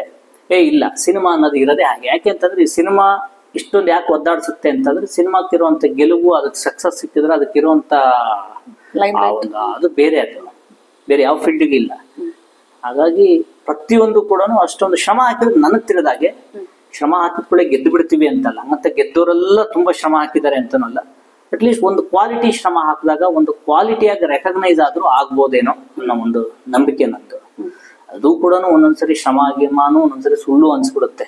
ಟೈಮ್ ಅಂತಾರಲ್ಲ, ಫೈನಲಿ ಬಂದ್ರೆ ವೇದಾಂತಕ್ಕೆ ಹೋದ್ರೆ ಹಂಗ ಹೋಗಿ ಕೈ ಬಿಡ್ಬೋದು. ಬಟ್ ಆದ್ರೆ ಆ ಟೈಮ್ ಬರೋದಕ್ಕಾದ್ರೆ ಮುಂಚೆ ಶ್ರಮ ಯಾರು ಒಂದಿಷ್ಟು ಚೆನ್ನಾಗಿ ಏನ್ ಹಾಕದೇ ಇರ್ಬೋದು, ಆದ್ರೆ ನಿನ್ ಹಿಂದಕ್ಕಿರೋರು ಯಾರು ಹಾಕಿರ್ಲೇಬೇಕು. ಈಗ ಯಾರೊಬ್ರು ದೊಡ್ಡ ಸ್ಟಾರ್ ಆಗಿದ್ದಾರೆ ಅಂತ ಅನ್ಕೊಳ್ಳಿ, ಅವ್ರು ತುಂಬಾ ಶ್ರಮ ಆಗದೆ ಇರ್ಬೋದು, ಆದ್ರೆ ಅವ್ರ ಹಿಂದ್ಗಡೆ ಇರ್ತಾರಲ್ಲ ತಂಡ, ಅವ್ರು ಎಷ್ಟು ವರ್ಷದಿಂದ ಮಣ್ಣೊತ್ತಿ ಏನೇನ್ ಶ್ರಮ ಹಾಕಿದಾರೆ ಅವ್ರದ್ದೆಲ್ಲ ಶ್ರಮ ಒಂದ್ ಮೇಲ್ಗಡೆ ಮುಂದ್ ಬಂದ್ಬಿಟ್ಟಿರುತ್ತೆ. ಅದು ಒಂದೊಂದ್ಸರಿ ಆತರ ಅದೃಷ್ಟ ಅನ್ನೋದಾಗೋಗ್ಬಿಡುತ್ತೆ. ಬಟ್ ಅದು ತುಂಬಾ ನಡೆಯಲ್ವಲ್ಲ, ಹಾಗಾಗಿ ಪ್ರಿಪರೇಷನ್, ಆಮೇಲೆ ಎದೆಗುಂದದೆ ಇರೋದು, ಆಮೇಲೆ ನಾಳೆ ನನಗೆ ಅಡೆತಡೆಗಳೇ ಆಗತ್ತೆ, ಆ ಅಡೆತಡೆಗಳು ನಿಭಾಯಿಸಿ ನಾನು ಮುಂದೆ ಹೋಗ್ತೀನಿ ಅನ್ನೋದೇ ಆ ಒಂದು ಮೈಂಡ್ ಸೆಟ್ ಇದ್ಬಿಟ್ರೆ ಸ್ಟ್ರಾಂಗ್ ಮೈಂಡ್ ಸೆಟ್. ನೀವು ಸುಮ್ಮನೆ ಇದು ಬೇರೆ ಬೇರೆ ಫೀಲ್ಡ್ ಅಲ್ಲೆಲ್ಲ ಬಿಸ್ನೆಸ್ ಅಲ್ಲಿ ಇನ್ನೊಂದ್ರಲ್ಲಿ ಅವ್ರನ್ನ ಹಾಕೊಂಡ್ಬಿಟ್ರು, ಸೂಸೈಡ್ ಮಾಡ್ಕೊಂಡ್ರು, ಲಾಸ್ ಆಯ್ತು ಅನ್ನೋದು ಕೇಳಿದ್ರೆ, ಸಿನಿಮಾ ರಾಜಕೀಯದಲ್ಲಿ ಯಾರು ಅಷ್ಟು ಕೇಳಿದಿರ ನೀವು? ಅವ್ರು ಯಾಕೆಂದ್ರೆ ಬಂಡ್ಗೆಟ್ಟು ಅದಕ್ಕೆ ಸಿನಿಮಾ ದುಡ್ಡು ಲಾಸು ಅಂದ್ರೆ ಆ ಒಂದು ಮನಸ್ಥಿತಿಯ ಜಡತ್ವ ಬಂದ್ಬಿಡ್ಬೇಕು. ಸಿನಿಮಾ ಇರೋದೇ ಹಾಗೆ. ಹೆದರ್ಬಾರ್ದು. ಈಗ ನನಗೂ ಕೂಡ ಎಷ್ಟೋ ಜನ ಎಷ್ಟು ವರ್ಷ ಶ್ರಮ, ಅಯ್ಯೋ ನಾನು ಬೇರೆ ನನ್ನ ಕೆಲಸ ನಾನು ಮಾಡ್ತೀನಿ, ಇದೇನು ನಂಗೆ ಡಿಸ್ಟರ್ಬ್ ಮಾಡ್ತಿಲ್ಲ. ಈಗ ಇರೋದ್ರಲ್ಲಿ ತುಂಬಾ ಒಳ್ಳೆ ಹೆಸರು ತಂದು ಕೊಟ್ಟಿದೆ. ಈಗ ಎಲ್ಲೋದ್ರು 10 ಜನದಲ್ಲಿ ಯಾರೋ ಒಂದಿಷ್ಟು ಜನ ಗುರ್ತಿಡಿತಾರೆ, ಆಮೇಲೆ ಎಲ್ಲ ಗುರ್ತಿಡಿಯೋ ಕ್ವಾಲಿಟಿಯಾಗಿ ಗುರ್ತಿಡಿತಾರೆ. ಈಗ ಯಾವ್ದಾವ್ದೋ ಒಂದಿಷ್ಟು ರಿಯಾಲಿಟಿ ಶೋ ಇನ್ನೊಂದು ಕೆಲವರಿಗೆ ಕೋಟ್ಯಾಂತರ ಜನ ಗುರ್ತಿಡಿಬೋದು. ನಿಮಗೆ ಹೇಗಾಗಿದೆ ಅಂತಂದ್ರೆ, ಇವತ್ತು ಖ್ಯಾತಿ ಕುಖ್ಯಾತಿಗೆ ಎರಡಕ್ಕೂ ನಿಮ್ಗೆ ವ್ಯತ್ಯಾಸ ಗೊತ್ತಿರಲ್ಲ. ಸುಮ್ನೆ ಗುರ್ತ ಹಿಡಿದು ಕೂಡಲೇ ಈಗ ರಸ್ತೆಯಲ್ಲಿ ಹಿಂಗ್ ಹೋಗ್ತಾ ಇರ್ತೀವಿ, ಒಬ್ಬ ಹುಚ್ಚ ಹೋಗ್ತಿರ್ತಾನೆ, ಅವನ ಕಡೆ 100 ಜನ ಕಾನ್ಸಂಟ್ರೇಷನ್ ಆಗುತ್ತೆ. ನಾನು ಸುಮ್ಮನೆ ಯಾರು ಉದ್ದೇಶ 100 ಜನ ಕಾನ್ಸಂಟ್ರೇಷನ್ ಅಲ್ಲಿ ಹೋಗುತ್ತೆ. ಹಾಗಂತ ಅಂದ್ಕೊಳ್ಳೋ ಅವನು ತುಂಬಾ ದೊಡ್ಡ ಫೇಮಸ್ ಅಂತಲ್ಲ, ಅವನನ್ನ ಯಾವ ದೃಷ್ಟಿಲಿ ನೋಡಿದ್ರು ಅನ್ನೋದು ಇಂಪಾರ್ಟೆಂಟ್. ಇಲ್ಲೊಬ್ಬ ಸ್ಕೂಲ್ ಮಾಸ್ಟರ್ ಹೋಗ್ತಿರ್ತಾನೆ, ಅದೇ ರಸ್ತೆಯಲ್ಲಿ ಪಕ್ಕದ ರೋಡಲ್ಲಿ, ಅವನು ಒಂದ್ 2 ಜನ ಹೆಂಗ್ ನೋಡ್ತಾರೆ, ಮಾಸ್ಟರ್ ನಮಸ್ಕಾರ, ಆದ್ರೆ ಅವನು ನೋಡಿರೋ ದೃಷ್ಟಿ ಯಾವ್ದು? ನಾವ್ ಹಂಗ ಅನ್ಕೊಳ್ಳಿ, ಅವ್ನು 100 ಜನ ನೋಡ್ಬಿಟ್ರ ಹುಚ್ಚನ್ನ ಅಂತ ಅನ್ಕೊಳ್ಳೋ ಅವ್ನು ಸೂಪರ್ ಅಂತಾನ. ಹಂಗೆ ನಾವು ಕೂಡ ಏನ್ ಗೊತ್ತಾ, ಓಕೆ ಒಳ್ಳೆ ಸಿನಿಮಾ ಮಾಡಿದೀವಿ ಅಂತ ಒಂದು 4 ಜನ ಬೆಲೆ ಕೊಟ್ಟು ಸರ್ ಸಾಗದ ಮಾಡಿ ನೆಕ್ಸ್ಟ್ ಅದು ಖುಷಿ ಪಡೋ ಅಂತದ್ದು. ನನ್ನನ್ನು 100 ಜನ ಬಂದು ಗುಂಪು ಕಟ್ಟಿ ನನ್ನನ್ನು ಬಂದು ಸಾರ್ತಾರ, ಅದನ್ನ ಕನ್ಸೋದು, ಅದು ನೆಕ್ಸ್ಟ್ ಆಗ್ಬೇಕು ಅನ್ನೋದು ಆಸೆ. ಬಟ್ ಆ ಕ್ವಾಲಿಟಿಲೇ ಆಗ್ಬೇಕು. ವಿತೌಟ್ ಕ್ವಾಲಿಟಿ ಪುಕ್ಷಟೆ ಮಾತಲ್ಲಿ ಏನು ಆಗೋದು ಬೇಡ. ನಮ್ಮ ಶ್ರಮದಿಂದ, ನಮ್ಮ ಮಾತು ಜೊತೆಗೆ ನಮ್ಮ ಶ್ರಮ, ನಾವು ಮಾಡುವಂತ ಸಿನಿಮಾ ನಮ್ಮನ್ನ ನಾಳೆ ಆ ಥರ ಗುರ್ಸಂಗಾಗಲಿ. ಸೂಪರ್ ಆಗಿ ಹೇಳಿದ್ರೆ. ಒಟ್ನಲ್ಲಿ ಅವರು ಹೇಳಿದ್ದು, ಒಂದು ಇಂಡಸ್ಟ್ರಿಗೆ ಹೊಸದಾಗಿ ಬರಲಿ ಅಥವಾ 10 ವರ್ಷದಿಂದ ನಿಮ್ಮ ಪ್ರಯಾಣ ಇರಬಹುದು, ಮತ್ತೊಮ್ಮೆ ಪ್ರಯತ್ನ ಪಟ್ಟಾಗ ಮೆಂಟಲಿ ಸಿದ್ಧತೆಗಳಿರಬೇಕು, ಅದಕ್ಕೆ ಏನು ತಯಾರಿಗಳು ಬೇಕು, ಸ್ಕ್ರಿಪ್ಟ್ ವೈಸ್ ಇರ್ಬೋದು, ಬಂಡವಾಳ ಹಾಕೋರು ಬಂಡವಾಳ ಬರಬಹುದು, ಆದ್ರೆ ನಾನೊಂದು ಒಳ್ಳೆ ಸಿನಿಮಾಕ್ಕೆ ನ್ಯಾಯ ಕೊಡಬೇಕು, ಎಷ್ಟು ಖರ್ಚು ಹಾಕಬೇಕು ಅದನ್ನ ಹಾಕಿ ಅದನ್ನ ಕ್ವಾಲಿಟಿಯಾಗಿ ಕೊಡಬೇಕು ಅನ್ನೋ ಒಂದು ಉದ್ದೇಶ ಬಂಡವಾಳ ಹಾಕೋರಿಗಿದ್ರೆ, ಅದ್ರ ಜೊತೆಗೆ ಡೈರೆಕ್ಟರ್ಗೆ ನಾನೊಂದು ಸಿನಿಮಾ ಮಾಡ್ತಿದ್ದೀನಿ, ಅದಕ್ಕೇನು ಬಂಡವಾಳ ಹಾಕ್ತಿದಾರೆ ಅದಕ್ಕೆ ನಾನು ನ್ಯಾಯ ಕೊಡ್ತೀನಿ, ಆ ಪ್ರೊಡಕ್ಷನ್ಗೆ ಏನ್ ಬೇಕು ಅದನ್ನ ನಾನು ಫ್ರೇಮ್ ಅಲ್ಲಿ ತರುವ ಪ್ರಯತ್ನ ಪಡ್ತೀನಿ ಅಂತ ಇರಬೇಕು. ಅದರ ಜೊತೆಗೆ ಆಕ್ಟ್ ಮಾಡೋರು, ನಟರು, ನಟಿಯರು ಕಮಿಟ್ಮೆಂಟ್ ಅಂದ್ರೆ ಸಿನಿಮಾ ಅನ್ನೋದೇ ಒಂದು ಕಮಿಟ್ಮೆಂಟ್. ಯಾಕೆಂದ್ರೆ ಹಿಂಗ್ ಕಮಿಟ್ಮೆಂಟ್ ಅಂತ ನೀವು ದುಡ್ಡು ಹಾಕೋ ಪ್ರೊಡ್ಯೂಸರ್ ಕರೆಕ್ಟ್ ಆಗಿ ನೀಟಾಗಿ ದುಡ್ಡು ಹಾಕ್ಬೇಕು, ವೇಸ್ಟ್ ಆಗಿದ್ದಾಗ ಡೈರೆಕ್ಟ್ರು ಅಥವಾ ಇನ್ನು ಉಳಿದಂತ ಟೆಕ್ನಿಷಿಯನ್, ಹೀರೋನ ಯಾರು, ಇದು ನನ್ನನ್ನು ನಂಬಿ ಒಬ್ಬ ಪ್ರೊಡ್ಯೂಸರ್ ಎಷ್ಟು ದುಡ್ಡು ಹಾಕ್ತಾ ಇದ್ದಾನೆ, ನಾನು ಇದಕ್ಕೆ ಸಂಪೂರ್ಣವಾಗಿ ನ್ಯಾಯ ಒದಗಿಸ್ಬೇಕು. ಒಂದೊಂದು ರೂಪಾಯಿ ಕೂಡ ನಾಳೆ ಗೆಲ್ಸಿ ಅವನ ಹತ್ರ ಹೋಗಿ 10 ರೂಪಾಯಿ 20 ರೂಪಾಯಿ ಯೋಚನೆ ಮಾಡೋದ್ ಬಿಟ್ಟು ಗೆಲ್ಸಿ ಅವನ ಹತ್ರ ಹೋಗಿ ಲಕ್ಷ ಕೇಳ್ಬೇಕು. ಯಾರು ಕೊಡಲ್ಲ ಅಂತ ಹೇಳಲ್ಲ. ಆ ತರ ಮನಸ್ಥಿತಿಲಿ ಎಲ್ಲರೂ ಕೂಡ ಸೇರ್ ಮಾಡಿದ್ರು, ಒಬ್ಬ ಪ್ರೊಡ್ಯೂಸರ್ ಇಂದ ಹಿಡಿದು ಡೈರೆಕ್ಟರ್ ಇಂದ ಹಿಡಿದು ಅವನಿಗೂ ಇರ್ಬೇಕು. ಈ ಸಿನಿಮಾ ಚೆನ್ನಾಗಿ ಮಾಡ್ಕೊಟ್ರು, ನಾನು ನೆಕ್ಸ್ಟ್ ಏನೋ ಮಾಡ್ತೀನಿ. ಕೊನೆ ಪಕ್ಷ ದೊಡ್ಡ ಮಟ್ಟದಲ್ಲಿ ಗೆದ್ದಿಲ್ವಾ, ಅಟ್ಲೀಸ್ಟ್ ಹೊರಗಡೆ ನೋಡೋದಂತ 4 ಜನ ಒಳ್ಳೆ ಸಿನಿಮಾ ಮಾಡಿದ್ರಿ ಅಂತ ಅಂದ್ರೆ ಅದಾರು ಒಂದು ಸ್ಯಾಟಿಸ್ಫ್ಯಾಕ್ಷನ್. ಅದಕ್ಕೆ ಯಾರು ಒಬ್ಬ ತಯಾರಿದ್ದು, ಒಬ್ಬ ಡೈರೆಕ್ಟರ್ ಮಾತ್ರ ತಯಾರಿದ್ದು, ಉಳಿದವ್ರು ಯಾರ್ದು ಸಪೋರ್ಟ್ ಆಗಿಲ್ಲ ಅಂದ್ರೆ ಬರಲ್ಲ. ಎಲ್ಲರೂ ಕೂಡ ಆ ಮನಸ್ಥಿತಿಯಲ್ಲಿ ಇದ್ರೆ ಖಂಡಿತವಾಗೂ ಆಗುತ್ತೆ. ಈಗ ಕೊನೆಯ ಒಂದು ಇದು ಪ್ರಮೋಷನ್ಗೆ ನಟ ನಟಿಯರು ಸಿನಿಮಾ ಮಾಡ್ತಾರೆ, ಒಳ್ಳೆ ಕಥೆನೂ ಮಾಡಿರ್ತಾರೆ, ಫ್ರೇಮಿಗೆ ಏನ್ ಬೇಕು ಅದೆಲ್ಲ ಕೊಟ್ಟಿರ್ತಾರೆ, ಪ್ರಮೋಷನ್ ಟೈಮ್ ಅಲ್ಲಿ ಪ್ರಮೋಷನ್ಗೆ ಬರಲ್ಲ, ದೊಡ್ಡ ಹೊಡೆತ ಬೀಳುತ್ತೆ, ಒಂದು ಚಿತ್ರತಂಡಕ್ಕೆ ದೊಡ್ಡ ಹೊಡೆತ ಬೀಳುತ್ತೆ. ಅಂತವ್ರಿಗೆ ಏನ್ ಹೇಳ್ತೀರಿ? ಮೇಡಮ್ ಏನ್ ಗೊತ್ತಾ, ಸಿನಿಮಾ ಅವರ ಒಂದು ಜವಾಬ್ದಾರಿ ಅದು. ಸಿನಿಮಾ ಹೆಂಗಂದ್ರೆ ನಾಳೆ ಸಿನಿಮಾ ಗೆಲ್ತು ಅಂತಂದ್ರೆ ನಾಳೆ ಅವ್ರಿಗೂ ಕೂಡ ಪ್ಲಸ್ ಅಲ್ವಾ? ಹೌದು. ಒಂದು ಸಿನಿಮಾ ಇವತ್ತಿಂದ ಮಾತ್ರ ನನ್ನ ಊಟ ಆಯ್ತು ಅಂತ ಅಂದ್ರೆ ನಾನು ಬರಲ್ಲ, ನಾಳೆಗೂ ಕೂಡ ಏನು ನನ್ನ ಬದುಕು. ಅದು ಆರ್ಟಿಸ್ಟ್ ಆದವ್ರಿಗೂ ಕೂಡ ಹಂಗೆ ಹೇಗಿರುತ್ತೆ ಅಂದ್ರೆ, ಈ ಸಿನಿಮಾ ಹಿಟ್ ಆದ್ರೆ ತಾನೇ ನೆಕ್ಸ್ಟ್ ಸಿನಿಮಾ ನೀವು 20,000 ತಗೊಳ್ಳೋದು, 30,000 ಹೋಗೋದು, 1 ಲಕ್ಷ ತಗೊಳ್ಳೋದು, 2 ಲಕ್ಷಕ್ಕೆ ಹೋಗೋದು. ಕರೆಕ್ಟ್. ನೀವು ಹೊಸ ಸಿನಿಮಾನು ಇನ್ನೊಂದು ಯಾವ್ದು ಅಂತ ನೆಗ್ಲೆಕ್ಟ್ ಮಾಡಕ್ ಹೋಗ್ಬೇಡಿ. ಹೊಸ ಸಿನಿಮಾದವನು ದೊಡ್ಡ ಸಿನಿಮಾದವ್ರಕ್ಕಿಂತನೂ ಜಾಸ್ತಿ ನಿಮ್ಗೆ ದುಡ್ಡು ಕೊಟ್ಟಿದ್ದಾನೆ, ಅವ್ರಕ್ಕಿಂತ ಜಾಸ್ತಿ ಬೆಲೆ ಕೊಟ್ಟಿದ್ದಾನೆ, ಅವ್ರಕ್ಕಿಂತ ಇನ್ ಟೈಮ್ಲಿ ನಿಮ್ಗೆ ಹಣ ಕೊಟ್ಟಿದ್ದಾನೆ. ನೀವು ಅವ್ರು ಯಾರು ನಿಮ್ಗೆ ಇನ್ ಟೈಮ್ಲಿ ಕೊಟ್ಟಿರಲ್ಲ, ನಿಮ್ಮನ್ನ ತುಂಬಾ ನೆಗ್ಲೆಕ್ಟ್ ಆಗೇ ನೋಡಿರ್ತಾನೆ. ಅವ್ನು ಕೊಟ್ಟಿರೋ 10% ನಿಮ್ಗೆ ಅವ್ರು ಗೌರವ ಕೊಟ್ಟಿಲ್ಲ, ಆದ್ರೂ ಕೂಡ ನೀವು ಅವ್ರಿಗೆ ಬೆಲೆ ಕೊಡ್ತೀರ. ಅವ್ರ ಜೊತೆಗೆ ಇವ್ರಿಗೂ ಬೆಲೆ ಕೊಡಿ, ಇವ್ರಿಗೂ ಇವ್ರ ಶ್ರಮನೂ ಒಂದ್ ಸ್ವಲ್ಪ ಇದು ಮಾಡಿ. ಈ ಸಿನಿಮಾ ಎಲ್ಲಿ ಹೋಗ್ಬಿಡುತ್ತೆ. ಎಷ್ಟೋ ಜನ ಏನಾಗಿದೆ ಗೊತ್ತಾ, ಆರ್ಟಿಸ್ಟ್ಗಳಿರ್ಬೋದು, ಎಷ್ಟೋ ಜನ ದೊಡ್ಡ ದೊಡ್ಡ ಸಿನಿಮಾಗಳು ಹೆಸರಿಗೆ ಅಂತ ಮಾಡೋದು, ಹೊಸಬ್ರದ್ದು ಯಾರೋ ಒಂದಿಷ್ಟು ಸಿನಿಮಾಗಳು ದುಡ್ಡಿಗೆ ಅಂತ ಮಾಡೋದು. ಅದಾಗದ್ ಬೇಡ. ಇದು ಕೂಡ ಗೆಲ್ಲುತ್ತೆ. ನಿಮ್ಮಲ್ಲೂ ಕೂಡ ಬೇಕಾದಷ್ಟು ಅನುಭವಗಳಿರುತ್ತೆ, ಆ ಅನುಭವಗಳನ್ನು ಅಲ್ಲಿ ತುಂಬಿ ಅದು ಯಾರಿಗೆ ಬೇಕಾದ್ರೂ ಆಗಿರ್ಬೋದು. ಈಗ ನಾನು ಕೂಡ ನಾಳೆ ಬೆಳಿಗ್ಗೆ ಯಾವುದೋ ಒಂದಿಷ್ಟು ಈಗ ಆಫರ್ ಬಂದೆ, ಎಷ್ಟೊಂದಿಷ್ಟು ದುಡ್ಡು ಕೊಟ್ಬಿಡ್ತಾರೆ, ಖಂಡಿತವಾಗೂ ನಾನಂತೂ ಅದು ಮಾಡಲ್ಲ. ಸಿನಿಮಾ ಮಾಡಿದ್ರೆ ನಾನು ಹೇಳಿದ್ನಲ್ಲ, ನನಗೆ ಸ್ಯಾಟಿಸ್ಫ್ಯಾಕ್ಷನ್ ಆಗಬೇಕು. ನೀವು ಕೂಡ ದುಡ್ಡು ತಗೊಂಡಿದ್ದೀರಿ ಅಂತ ನಿಮ್ಗೆ ಸ್ಯಾಟಿಸ್ಫ್ಯಾಕ್ಷನ್ ತಾನೆ, ನಿಮ್ಮ ಸ್ಯಾಟಿಸ್ಫ್ಯಾಕ್ಷನ್ಗೆ ತಗೊಂಡಿರೋದು. ಹಂಗಿದ್ದಾಗ ಜೊತೆಗೆ ನಿಲ್ಲೇಬೇಕು, ಮಾಡ್ಲೇಬೇಕು, ಅದು ನಿಮ್ ಕರ್ತವ್ಯ. ಮಾಡಿಲ್ಲ ಅಂತ ಅಂದ್ರೆ ಮಾಡ್ಸೋ ತರ ತಾಕತ್ತು ಇರ್ಬೇಕು. ಅದು ಕೂಡ ಪ್ರೊಡ್ಯೂಸರ್ ಹಕ್ಕದು, ಅವನ ಹಕ್ಕು. ಯಾಕಂತ ನೀ ದುಡ್ಡು ಕೊಟ್ಟಿದ್ಯಾ ಅಂತಂದ್ರೆ ಕೇಳ್ಬೋದು. ಈ ಜಗತ್ತಲ್ಲಿ ಅಲ್ಟಿಮೇಟ್ ದುಡ್ಡೇ. ನೀವ್ ಯಾವ ಪ್ರೀತಿ, ಯಾವ ಬಾಂಧವ್ಯ, ಯಾವ ಇದು, ಅವೆಲ್ಲವೂ ಒಂದು ಖುಷಿಗೆ ಮಾತಾಡೋದಕ್ಕೆ ಚಂದ. ಎಲ್ಲರೂ ಕೂಡ ಈಗ ನಾನು ಒಂದಿಷ್ಟು ಕಷ್ಟ ಅಂತಂದ್ರೆ ಫೈನಲ್ ಆಗಿ ಏನ್ ಹೇಳ್ಬೋದು, 2,000 ರೂಪಾಯಿ ದುಡ್ಡು ಕೊಟ್ಟು ಊರಿಗೆ ಹೊರಡಪ್ಪ ನೀನು ಅಂತ ಅಲ್ವಾ? ಅದೇ ಸತ್ಯ. ಅದೇ ತರನೇ ನೀವೆಲ್ಲಾ ಪ್ರೀತಿ ವಿಚಾರ ಇವೆಲ್ಲವೂ ಕೂಡ ಒಂದ್ ಹಂತಕ್ಕೆ ಚಂದ. ಫೈನಲ್ ಎಲ್ಲ ಅಳಿಯೋದು ದುಡ್ಡಲ್ಲೇ. ನಾನ್ ಅಳಿತೀನೋ ನೀವ್ ಅಳಿತೀರೋ ಅನ್ನೋದಲ್ಲ, ಜಗತ್ತು ಅಳಿಯೋದು ನಿಮ್ಮನ್ನ ಹಾಗೆ. ಕರೆಕ್ಟ್. ನಾವು ಅದಕ್ಕೆ 100 ರೂಪಾಯಿ ಒಬ್ನಿಗೆ ಕೊಟ್ಟಿದ್ದೀವಿ ಅಂದ್ರೆ 100 ರೂಪಾಯಿ ವ್ಯಾಲ್ಯೂ. ಅದು ನನ್ನ ಶ್ರಮ, ನೀನು ಮುಚ್ಚಿಕೊಂಡು ಬಂದು ಮಾಡು. ಅದನ್ನ ಎಲ್ಲರಿಗೂ ಕೇಳೋಂತ ಹಕ್ಕಿರ್ಬೇಕು. ಅದು ನಾಳೆ ನಾನ್ ಮಾಡಿಲ್ಲ ಅಂದ್ರೆ ಇರ್ಬೇಕು, ನಿಮ್ಗೆ ಇರ್ಬೇಕು, ಯಾರು ಬೇಕಾದ್ರೂ ಕೇಳ್ಬೇಕು. ಡೈರೆಕ್ಷನ್ ಅದು ದುಡ್ಡಿಗಿರೋ ಶಕ್ತಿ. ಡೈರೆಕ್ಷನ್ ಮಾಡುವ ಏನಾದ್ರು ಇತ್ತಿತ್ತು ಕನ್ಸ. ನಾನು ಆಕ್ಚುಲಿ ಬಂದಿದ್ದಲ್ವಾ ಈ ಸಿನಿಮಾ. ನನ್ಗೆ ಹೇಗೆ ಅಂತಂದ್ರೆ, ನನ್ನ ಸಿನಿಮಾ ಅಂದ್ರೆ ನನ್ನ ಪ್ರೊಡಕ್ಷನ್ ನಲ್ಲಿ ನಮ್ಮ ಕಲ್ಪನೆಗಳನ್ನು ಎಕ್ಸಿಕ್ಯೂಟ್ ಮಾಡ್ಕೊಂಡಾಗೆ ಈಗಿರೋ ನಮ್ಮ ಗೆಲುವಿಗೆ ಇನ್ಯಾರ್ದೋ ಈಗ ಗೆಲುವಿಗೆ ನಾನು ಆರ್ಟಿಸ್ಟ್ ಆಗಿ ನೆಕ್ಸ್ಟ್ ಏನು ಅಂತ ನೋಡ್ತಾ ಇದೀವಿ. ಅಂತದ್ರಲ್ಲಿ ಡೋಲಾಯಮಾನ ಪರಿಸ್ಥಿತಿಲಿ ಈಗ ನಾನು ಹೋಗಿ ಪ್ರೊಡಕ್ಷನ್ ಯಾವ್ದೋ ಸಂಸ್ಥೆ ಹೋಗಿ ಸರ್ ನಾನು ಡೈರೆಕ್ಷನ್ ಮಾಡ್ತೀನಿ, ಅದೆಲ್ಲ ಆಸಕ್ತಿ ಇಲ್ಲ, ಆ ಒಂದು ಮೈಂಡ್ ಸೆಟ್ ಇಲ್ಲ. ಖಂಡಿತವಾಗೂ ಮಾಡೋಂಥ ಶಕ್ತಿ ಅಂತೂ ಇದೆ, ಮಾಡೇ ಮಾಡ್ತೀನಿ ಯಾವತ್ತ ಒಂದು ದಿವಸ. ಸರ್, ಇಷ್ಟೊತ್ತು ಒಂದು ಹಲವು ವಿಚಾರ, ನಿಮ್ಮ ಜರ್ನಿ ಇರ್ಬೋದು, ನಿಮ್ಮ ಒಂದು ಎಕ್ಸ್ಪೀರಿಯನ್ಸ್ ಇರ್ಬೋದು, as a producer, as a hero, ಒಬ್ಬ ಏನು ನೀವೇ ಹೇಳಿದಾಗ ಒಬ್ಬ ರೈತರ ಮಗನಾಗಿ ನಿಮ್ಮ ಎಲ್ಲ ಎಕ್ಸ್ಪೀರಿಯನ್ಸ್ ಗಳನ್ನ ನೀವು ಹೇಳ್ಕೊಂಡ್ರಿ. ಇಲ್ಲಿ ನಾವು ನಿಮ್ಮನ್ನ ಕರೆಸಿ ಮಾತಾಡಿಸೋ ಉದ್ದೇಶ ಕೂಡ ಅಷ್ಟೇ. ಸಿನಿಮಾ ಇಂಡಸ್ಟ್ರಿಗೆ ನಿಮ್ಮ ಕಡೆಯಿಂದ ಏನು ನಾಲೆಡ್ಜ್ ಹೋಗಬಹುದು, ನೀವೇನ್ ನಿಮ್ಮ ಅನುಭವಗಳನ್ನ ಇರಬಹುದು, ಅಥವಾ ನೀವೇನ್ ಹೇಳೋಕ್ ಇಷ್ಟಪಡ್ತೀರೋ ಅದನ್ನ ಹೇಳಿ ತಲುಪಬೇಕು ಅನ್ನೋಷ್ಟೇ ಉದ್ದೇಶದಿಂದ ನಾವು ಮಾತಾಡ್ತೀವಿ. ಮತ್ತೆ ಯಾವುದೇ ಸಮಸ್ಯೆಗಳನ್ನೇ ಮಾತಾಡ್ಬೇಕು, ಫೈಟ್ ಮಾಡ್ಬೇಕು, ಇಲ್ಲೇನೋ ವೈರಲ್ ಮಾಡ್ಬೇಕು, ಅದು ಯಾವ ಉದ್ದೇಶನೂ ಇರಲ್ಲ. ಸಿನಿಮಾ ಇಂಡಸ್ಟ್ರಿಗೆ ಒಳ್ಳೇದಾಗ್ಬೇಕು. ಬಿಕಾಸ್ ಇದು ಕನ್ನಡ ಸಿನಿಮಾ ಇಂಡಸ್ಟ್ರಿ ಅಫ್ಕೋರ್ಸ್ ನೋಡೋ ಇದರಲ್ಲಿ ಬೇರೆ ಇಂಡಸ್ಟ್ರಿ ಕಂಪೇರ್ ಮಾಡಿದಾಗ ಒಂದು ಚಿಕ್ಕದಂತ ಹೇಳ್ತಾರೆ. ಆದ್ರೂ ಇಲ್ಲಿ ಭಾಷೆಗಿರೋ ಇದು, ಇಲ್ಲಿ ಇರುವಂತ ಆಕ್ಟರ್ಗಳು, ರಾಜ್ಕುಮಾರ್ ಒಂದೇ ಹಿಡ್ಕೊಂಡ್ ನೋಡ್ಕೊಂಡ್ ಬಂದಾಗ ದೊಡ್ಡ ದೊಡ್ಡ ಆಕ್ಟರ್ಗಳಿದ್ದಾರೆ, ಒಳ್ಳೆ ಸಿನಿಮಾಗಳು ಬಂದಿದೆ, ಸಾಕಷ್ಟು ಪ್ರಶಸ್ತಿಗಳನ್ನ ಪಡ್ಕೊಂಡಂತ ಚಿತ್ರರಂಗ. ಕೊನೆಯದಾಗಿ FMC ನಮ್ಮ ಮೂಲಕ ನೀವು ಚಿತ್ರರಂಗಕ್ಕೆ ಈಗಿನ ಎಲ್ಲಾ, ನೀವು ಆಲ್ರೆಡಿ ಮಾತಾಡಿದ ಎಲ್ಲಾ ಸಿಚುವೇಶನ್ ಅನ್ನ ನೋಡ್ಕೊಂಡು ಒಂದು ಮೆಸೇಜ್ ಕೊಡೋದಾದ್ರೆ ಏನ್ ಹೇಳ್ತೀರಿ? ಅದೇ ಮೇಡಮ್, ಇಷ್ಟೆಲ್ಲ ಈಗ ಮಾತಾಡೋದ ಕಾರಣ ಏನ್ ಗೊತ್ತಾ, ನನಗೆ ಪಟ್ಟನ್ ಗೆಲುವು ಸಿಕ್ಬಿಟ್ಟಿದ್ರೆ ನಂಗೆ ಇದ್ಯಾವ ಅನುಭವನು ನಾನು ಹೇಳಕ್ ಆಗ್ತಾ ಇದ್ದಿರಲಿಲ್ಲ. ನನಗೆ ಗೆಲುವಿನಕ್ಕಿಂತನೂ ಜೀವನದಲ್ಲಿ ಸೋಲೇ ಅನುಭವ ಕೊಟ್ಟಿದೆ, ಬಟ್ ಅದರಲ್ಲಿ ನಾನು ಖುಷಿನೂ ಪಟ್ಟಿದ್ದೀನಿ. ಶಿವರಾಮ್ ಕಾರಂತರು ಒಂದ್ ಕಡೆಗೆ ಎಲ್ಲೋ ಹೇಳಿದ್ ನನಗೆ ನೆನಪು, ಯಾವುದೋ ಒಂದು ಬುಕ್ಕಲ್ಲಿ ಅವ್ರ ಆತ್ಮಚರಿತ್ರೆ, ಪಟ್ಟನ್ ಗೆಲುವು ಸಿಕ್ಕಿದಾಗ ಗೆದ್ದವನಿಗೆ ಇನ್ನೊಂದು ಹೊಸ ಈ ಸೋಲಿನ ಅಧ್ಯಾಯ ಇರೋದೇ ಇಲ್ಲ ಅಂತಂದ್ರೆ ಈ ಶ್ರಮದ ಅಧ್ಯಾಯ ಸಿಗದೇ ಇಲ್ಲ. ಹಂಗಾಗಿ ಜೀವನದ ಭಿನ್ನ ಘಟ್ಟಗಳು ಅವನಿಗೆ ಸಿಗದೇ ಇಲ್ಲ. ಅವನಿಗೆ ಏನಿದ್ರೆ ಈ ತರದ ಮೆಟ್ಲೆ ಸಿಗುತ್ತೆ. ಹಾಗಾಗಿ ನಾವು ಈ ಫೇಸ್ ಅನ್ನು ಎಂಜಾಯ್ ಮಾಡ್ಬೇಕು. ನಾನು ಅದನ್ನ ಎಂಜಾಯ್ ಮಾಡಿದೆ. ಅಂದ್ರೆ ಸೋಲು ಅನ್ನೋದಕ್ಕಿಂತನೂ ಬದುಕಿನ ಪ್ರತಿ ಸರಿನೂ ಒಂದು ಬೇರೆ ಬೇರೆ ತರ experience. Not only in cinema ನಾನು ಹೇಳ್ತಿರೋದು, ಸುಮಾರಷ್ಟು ಉದ್ಯೋಗಗಳನ್ನು ಮಾಡಿದೀವಿ.